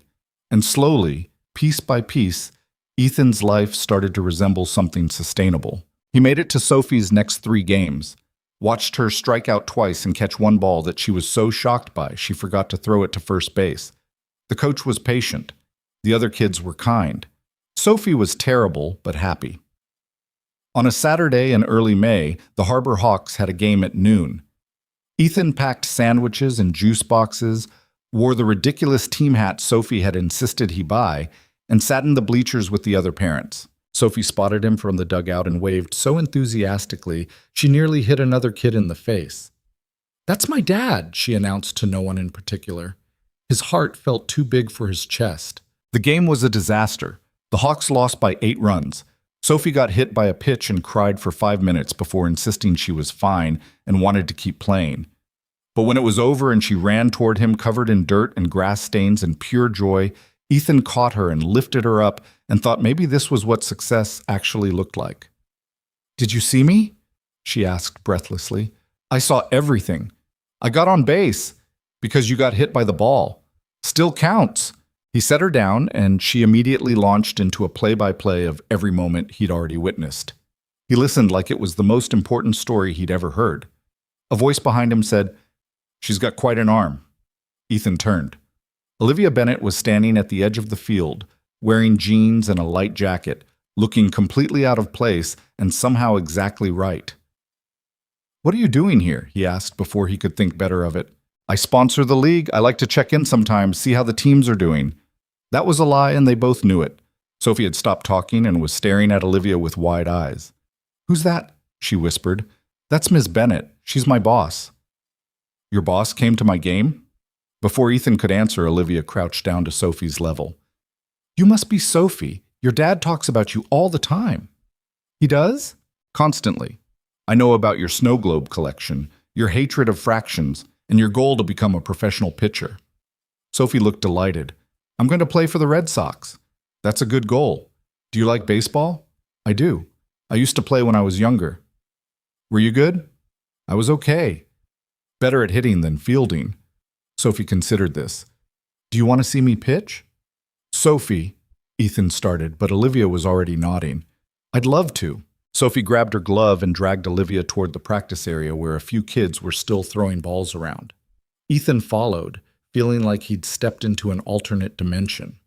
Olivia caught Sophie's pitches, wild, uncoordinated throws that went everywhere except where they were supposed to, with the same focus she probably brought to board meetings. She offered gentle corrections, demonstrated proper form, praised every small improvement. Sophie was absolutely mesmerized. After 20 minutes, the other kids started leaving. Sophie reluctantly handed over her glove. "Thank you for teaching me," she said seriously. "Thank you for letting me. You're going to be great if you keep practicing." "Will you come to another game?" The question caught both Ethan and Olivia off guard. "I don't know," Olivia said carefully. "I'm very busy." That's what my dad used to say. But then he decided I was more important than being busy. The simple honesty of it made Ethan want to sink into the ground. Olivia looked at him over Sophie's head, something unreadable in her expression. "You're right," she said to Sophie. "Important things should come first." "So you'll come?" "I'll try." Sophie beamed and ran off to collect her water bottle, leaving Ethan and Olivia standing alone on the empty field. "I'm sorry," Ethan said. "She's very persistent." "She's wonderful." "She is. But you don't have to actually come to her games. She'll understand." Olivia was quiet for a moment, watching Sophie chase another kid around the dugout. "What if I want to?" she said finally. Ethan looked at her, really looked at her. She was wearing almost no makeup, her hair was loose, and there was something vulnerable in the way she was standing, like she'd taken off armor and wasn't quite sure how to function without it. "Then come," he said quietly. The words meant more than they should have. Olivia nodded once, then checked her watch. "I should go. I have calls this afternoon." "On a Saturday? Running a company doesn't take weekends off." "Maybe it should." She smiled, brief and genuine. "Maybe." She said goodbye to Sophie, who made her promise 3 more times to come to another game, then walked to her car, the same black sedan from that rainy October morning, and drove away. Sophie appeared at Ethan's side. "I like her." "Yeah? She's nice. And she's pretty. Is she your girlfriend?" "What? No. She's my boss. Bosses can be girlfriends." "Not this boss." "Why not?" "Because it was complicated. Because there were rules and power dynamics and 100 reasons why it would be a terrible idea." "Because life doesn't work that way," Ethan said. Sophie looked skeptical but didn't push. They went out for ice cream after the game. Sophie got chocolate with sprinkles and talked non-stop about baseball and Ms. Bennett and how she was definitely going to practice pitching every single day until she was perfect. Ethan listened and ate his ice cream and tried not to think about the way Olivia had looked at him on the field, like she was trying to figure out something she couldn't quite name. Monday morning, he arrived at work to find a package on his desk. Small, wrapped in brown paper, no return address. Inside was a baseball, professional grade, expensive leather, with a note in handwriting he didn't recognize. For Sophie. "Keep practicing." Obi. Ethan sat at his desk holding the baseball and trying to figure out what it meant. Was it a gift from a CEO to an employee's kid? Or was it something more? He didn't have an answer. That week, the implementation hit a major snag. The Phoenix distribution center had rejected the new routing system entirely, causing a backup that cascaded through 3 other hubs. Patricia handled it with ruthless efficiency, but it still required all hands on deck for 48 hours. Ethan worked late Tuesday and Wednesday, breaking his own boundaries, hating every minute of it. On Thursday evening, he was still at the office at 7:30 when Olivia appeared in his doorway. "You're still here," she said. "Phoenix is a mess. I'm trying to—" "Patricia's handling Phoenix. Go home." "I can't just—" "Yes, you can. You set boundaries for a reason. Stick to them." "But, Ethan..." She stepped into his office and closed the door. "If you stay here every time there's a crisis, you're not setting boundaries. You're just lying to yourself about having them. What if it falls apart without me? Then it falls apart. And we fix it. That's how this works." She paused. "You can't be everything to everyone. Trust me, I've tried. It doesn't work." There was something raw in her voice that made him look at her more carefully. "Are you okay?" he asked. "I'm fine." "You're a terrible liar." She almost smiled. "I'm working on it." They stood there in the quiet of his office, the building mostly empty around them, and something shifted. "I went home last night at 6 o'clock, Olivia said suddenly. "For the first time in 4 years, I left the office at a reasonable hour and went home." "Why?" "Because I watched you choose your daughter over this job, and I realized I couldn't remember the last time I chose anything over this job. So I went home, and I sat in my apartment, and I had absolutely no idea what to do with myself." The admission was so honest it hurt. "What did you do?" Ethan asked. "I ordered takeout, watched a movie, went to bed at a reasonable hour. It was boring and unfulfilling, and I hated every minute of it." She looked at him. "But I woke up this morning feeling different, less tired, less like I was running on fumes." "That's good." "Is it?" "Because it also made me realize how much I've given up to be good at this. And I don't know if I can get any of it back." Ethan didn't know what to say.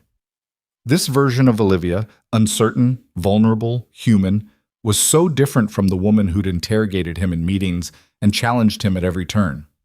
"You could try," he said finally. "Try what?" "Getting it back. Whatever it is you think you lost." "I wouldn't even know where to start." "Start small. Leave at 6. Watch movies. Show up at random baseball games and teach 7-year-olds how to pitch."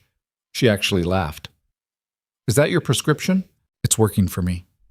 Olivia was quiet for a moment. When she spoke again, her voice was barely above a whisper. "I don't know how to be anything other than this." "Neither did I. But I'm learning." She looked at him like he'd said something profound instead of just obvious. "Go home, Ethan. Be with your daughter. I'll handle Phoenix if it explodes." "You sure?" "I'm the CEO. Handling explosions is literally my job description." He packed up his laptop, grabbed his jacket, and headed for the door. "Ethan?" He turned. Olivia was still standing in his office, silhouetted against the window, looking smaller than he'd ever seen her. "Thank you," she said. "For what?" "For reminding me that there's supposed to be more to life than this." He wanted to say something meaningful, something that would somehow fix whatever was broken in her the way she'd helped fix what was broken in him, but all he managed was, "Anytime." He left before he could see her expression. Sophie's next game was on a Saturday in mid-May. The weather was perfect. Warm sun, light breeze, the kind of spring day that felt like a promise. Ethan showed up early with his ridiculous team hat and the new baseball Olivia had sent. Sophie had been practicing with it every day, and her pitches were starting to look almost intentional. The game started at 10. By 9:45, the bleachers were filling up with parents and siblings and grandparents. At 9:50, Olivia appeared at the edge of the field. She was wearing jeans again, and a simple blue shirt, and sunglasses that she pushed up onto her head when she saw him. She looked nervous. Ethan waved her over. "You came," he said. "I said I'd try." "Sophie's going to lose her mind." "Should I have brought something? Do people bring things to these games?" "Just themselves. You're fine." Olivia sat down next to him on the bleachers, and immediately half the parents in attendance did double takes. probably wondering why the CEO of Carter Dynamics was at a children's baseball game in their neighborhood park. Sophie spotted her in the third inning. Her face lit up like someone had plugged her into an electrical socket. She waved so hard she nearly fell over. "She sees you," Ethan said. "I see her too." They watched the game together. The Hawks were slightly less terrible than last time. Sophie got on base twice, once on a walk, once on an actual hit that went approximately 15 feet but still counted. When she pitched in the fifth inning, Olivia leaned forward slightly, watching with the focus of someone who actually cared about the outcome. Sophie threw 4 balls and hit 1 batter before getting pulled, but she ran back to the dugout grinning like she'd just won the World Series. After the game ended, another loss, but a close one, Sophie sprinted over to them. "Did you see me pitch?" she asked Olivia breathlessly. "I saw. You're getting better. I practiced every day like you said. I can tell. Your stance is much more stable." Sophie looked like she might explode from pride. "Can you stay for a little bit?" she asked. "We're going to get ice cream." Olivia glanced at Ethan. "You should come," he said, "if you want to." She hesitated for only a second. "Okay." They went to the same ice cream place as last time. Sophie ordered her usual chocolate with sprinkles. Ethan got vanilla. Olivia stared at the menu for a full minute before choosing strawberry like the decision carried enormous weight. They sat at a picnic table outside, and Sophie dominated the conversation with a detailed analysis of every play in the game. Olivia listened like it was the most important briefing she'd ever received. At one point, Sophie asked, "Do you have kids?" "Sophie," Ethan started, but Olivia shook her head. "It's fine. No, I don't have kids." "Why not?" "I've been very focused on my work. I didn't think I had time for a family." "That's what my dad used to say. But then he figured out how to make time." Olivia looked at Ethan. He shrugged helplessly. "Your dad's very smart," Olivia said. "I know. He's the smartest person I know. Except maybe you. I think your dad has me beat. You're both smart. You should be friends." "We are friends," Olivia said carefully. "Are you?" The question was directed at Ethan. He looked at Olivia, sitting across from him with melting ice cream and grass stains on her jeans from sitting on the bleachers, and realized he didn't actually know how to answer. Were they friends? Or was this something else entirely? "Yeah," he said finally. "We're friends." Olivia's expression was unreadable, but something shifted in her eyes. After ice cream, Sophie demanded a trip to the playground. She ran ahead, leaving Ethan and Olivia to follow at a slower pace. "Thank you for coming," Ethan said. It meant a lot to her. "It meant a lot to me, too." They walked in silence for a moment. "Can I ask you something?" Olivia said. "Sure." "Do you ever regret it? Taking this job, getting pulled into all of this?" "No, why would I? Because it's complicated. Because of the rumors, because of the pressure, because of everything that comes with working for someone like me." "Someone like you?" "You know what I mean." Ethan stopped walking, made her look at him. "I don't regret any of it," he said. "Not the job, not the promotion, not the complications. This year has been the hardest and the best year of my life, and most of that is because of you." Olivia looked stunned. "Ethan, I'm not saying that to make you uncomfortable. I'm saying it because it's true. You gave me a chance when you had no reason to. You pushed me to be better than I thought I could be. And yeah, it's complicated, but the best things usually are." She opened her mouth, closed it, seemed to be trying to find words. Before she could, Sophie yelled from the playground, "Dad, watch me!" The moment broke. They spent another hour at the playground. Sophie showed off on the monkey bars while Ethan and Olivia sat on a bench nearby, not quite touching, talking about everything and nothing. When the sun started to sink and Sophie finally wore herself out, they walked back to the parking lot. "Thank you for today," Olivia said quietly. "I haven't felt this normal in years." "You should feel normal more often." "Maybe I will." She got in her car and drove away, and Ethan stood there with Sophie's hand in his, watching until the black sedan disappeared around the corner. "I really like her," Sophie said. "Me too, Bug. Me too." The next few weeks settled into something that felt almost like balance. Ethan worked his hours, attended Sophie's games, had dinner at home most nights. Patricia ran the implementation with the efficiency of a military operation. The board stopped grumbling about his boundaries and started grumbling about other things. And Olivia came to 2 more games. She didn't announce it, didn't make a big deal of it. She just showed up, sat with Ethan in the bleachers, and watched Sophie play terrible baseball with unwavering attention. After the 3rd game, in early June, she asked if they wanted to get dinner instead of ice cream. "There's a place near the harbor," she said. "They have good pasta and a kids' menu." Sophie said yes before Ethan could even process the question. The restaurant was small and casual, the kind of place where families came on weekends. They got a table by the window. Sophie ordered spaghetti and proceeded to get sauce everywhere. Olivia ordered ravioli and ate it with the kind of careful precision that suggested she was used to business dinners, not family meals. "Can I ask you something?" Sophie said halfway through dinner. "Sophie, let Ms. Bennett eat," Ethan said. "It's fine," Olivia said. "What do you want to ask? Are you and my dad dating?" Ethan choked on his water. "Sophie! What? I just want to know." Olivia looked at Ethan, then back at Sophie. "Why do you ask?" "Because you come to my games and we get food together, and you look at him like my friend Emma's mom looks at her dad." "How does Emma's mom look at her dad?" "Like he's the best person in the whole world." The simplicity of it made Ethan's chest hurt. Olivia set down her fork carefully. "Your dad and I are friends, good friends, but it's complicated because I'm his boss and there are rules about that kind of thing." "What kind of thing?" "Dating," Olivia said quietly. "So you want to date him?" "Sophie, that's enough," Ethan said, his face burning. But Olivia was still looking at Sophie with that same careful attention. "I think your dad is an extraordinary person," she said. "And if things were different, if we'd met in a different way, then yes, I would want to date him." The honesty of it made the air leave Ethan's lungs. Sophie considered this. Things could be different. How? You could quit being his boss. Olivia actually laughed. "It's not that simple." "Why not?" "Because I run the company. I can't just quit." "You could hire someone else to run it. Then you wouldn't be his boss anymore." The logic was 7-year-old simple and completely impossible. But Olivia didn't dismiss it. "That's an interesting idea," she said seriously. After dinner, they walked along the harbor. Sophie ran ahead chasing seagulls and collecting rocks. Ethan and Olivia followed, maintaining a careful distance that felt both natural and painful. "She's not wrong," Olivia said suddenly. "About what?" "About quitting, or at least stepping back. I've been thinking about it for a while now."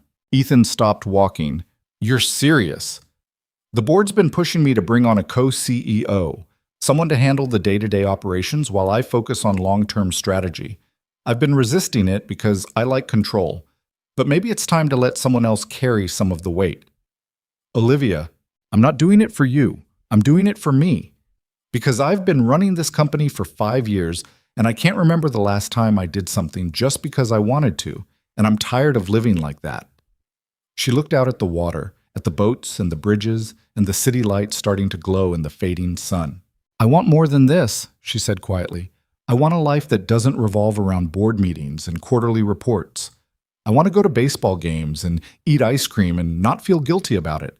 I want to be the kind of person who can answer a 7-year-old honestly when she asks if I want to date her father." Ethan's heart was pounding so hard he could hear it in his ears. "And do you?" he asked. "Want to date me?" Olivia turned to look at him. "Yes, but only if you want that too, and only if we can figure out how to do it without destroying everything we've both built."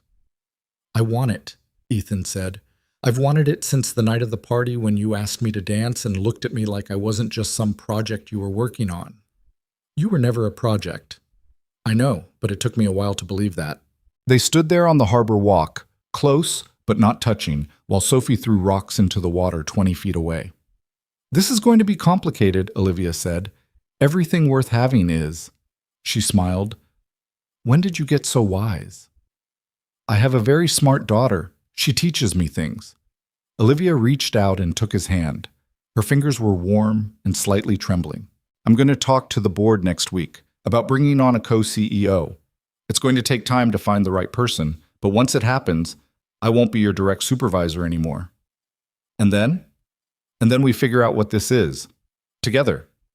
Sophie came running back, pockets full of rocks and seaweed. "Look what I found!" She dumped her treasures on the ground between them. Olivia crouched down to examine them like they were precious artifacts. "These are excellent rocks," she said seriously. "I know. I'm going to paint them." "What colors?" "All of them. Every single color." Ethan watched them together and thought about how a year ago he'd been standing in the rain, desperate and drowning, climbing into a stranger's car because he'd run out of options. And now he was here. The co-CEO hire took 3 months. The board fought Olivia every step of the way, but she was relentless. In September, they announced that David Chen, no relation to Richard, would be joining as co-CEO, handling operational management while Olivia focused on strategy and long-term vision. The day the announcement went public, Olivia called Ethan into her office. "It's done," she said. "How do you feel? Terrified? Relieved? Like I just jumped off a cliff and I'm not sure if I'm flying or falling?" "Probably both," she smiled. "Probably. So what happens now?" "Now I'm still your boss for another 2 weeks while the transition happens. And then David takes over operations and I move to a different floor. And then? And then I'd very much like to take you to dinner. A real dinner. Not ice cream with your daughter, as delightful as that is. I'd like that too. It's going to cause talk. People are going to say I restructured the entire company just so I could date you." "Did you?" "No, but I won't lie and say it wasn't a factor." Ethan crossed the room and stood in front of her desk. "I don't care what people say." "You should. Your reputation—" "My reputation is that I'm good at my job. Everything else is noise." Olivia stood up and walked around the desk. She stopped in front of him, close enough that he could see the uncertainty in her eyes. "I don't know how to do this," she said quietly. "I've spent so long being the person in charge that I don't know how to be vulnerable with someone." "Then we'll figure it out together." He reached out and took her hand, and this time neither of them let go. 2 weeks later, David Chen officially took over operational management. Olivia moved to the executive strategy floor, and on a Friday night in late September, Ethan took her to dinner at a small Italian restaurant in the North End. They talked for 3 hours, about everything and nothing, about the year that had brought them together, about Sophie and baseball and the strange alchemy of rain and desperation, and a stranger who'd stopped to help someone who'd climbed into her car by mistake. "I still can't believe you didn't throw me out immediately," Ethan said. "I almost did. But you looked so desperate and sincere. And you talked about Sophie like she was your entire world. I couldn't bring myself to crush that." "Best decision you ever made?" "Top 5 at least." They walked along the waterfront after dinner, and when Ethan kissed her under the glow of the harbor lights, it felt like something inevitable finally falling into place. A year after that rainy October morning, Ethan stood on the Carter Dynamics rooftop with Sophie beside him. The company had opened the space for employee events, and tonight they were hosting a small celebration for the logistics team. But Ethan had asked Olivia to meet him here before everyone else arrived. She came up through the access door at exactly 6 o'clock, wearing the same charcoal coat she'd worn that first day. Boston sprawled beneath them, familiar and beautiful. "Hi," she said. "Hi." Sophie tugged on Ethan's jacket. He nodded. She pulled out a small wrapped box from her backpack and handed it to Olivia. "Dad said to give you this." Olivia took the box carefully, looking between them. "What is this?" "Open it," Sophie said impatiently. Inside were silver earrings shaped like autumn leaves. "They're from the corner where you picked me up," Ethan said. "That day in the rain. There was a tree there, and it was dropping leaves, and I remember thinking that everything was falling apart. But it wasn't. It was just changing." Olivia's eyes were bright. "Ethan, I know we're taking things slow. I know it's complicated, but I wanted you to have something that reminds you that sometimes the worst days turn into the best ones, and that I'm glad you stopped that morning instead of driving past." She put the earrings on with shaking hands. Sophie slipped her hand into Olivia's naturally, like they'd been doing it forever. "You look pretty," she said. "Thank you." Below them, Boston shimmered in the autumn light. The harbor reflected the sky. Somewhere in the building beneath them, people were preparing for the celebration. But up here, it was just the 3 of them. "I love you," Ethan said quietly. Olivia looked at him, leaves hanging from her ears, hand holding his daughter's, and smiled. "I love you too," she said. "Both of you." Sophie grinned. "Does this mean you're my dad's girlfriend now?" "Yes, if that's okay with you." very okay. Can we get pancakes to celebrate?" They all laughed, and the sound carried across the rooftop and disappeared into the autumn air. What had started as a desperate mistake, a wrong car, a rainy morning, a man who had nothing left to lose, had become something neither of them had known they were looking for. Not perfect, not simple, but real and earned and worth every complicated moment it had taken to get here. Sometimes the best things in life began with falling apart, and sometimes the people who helped you put the pieces back together became the ones you couldn't imagine living without. Ethan looked at Olivia and Sophie, at the city spread out below them, at the future that was still uncertain but no longer terrifying, and he thought maybe this was what happiness looked like after all.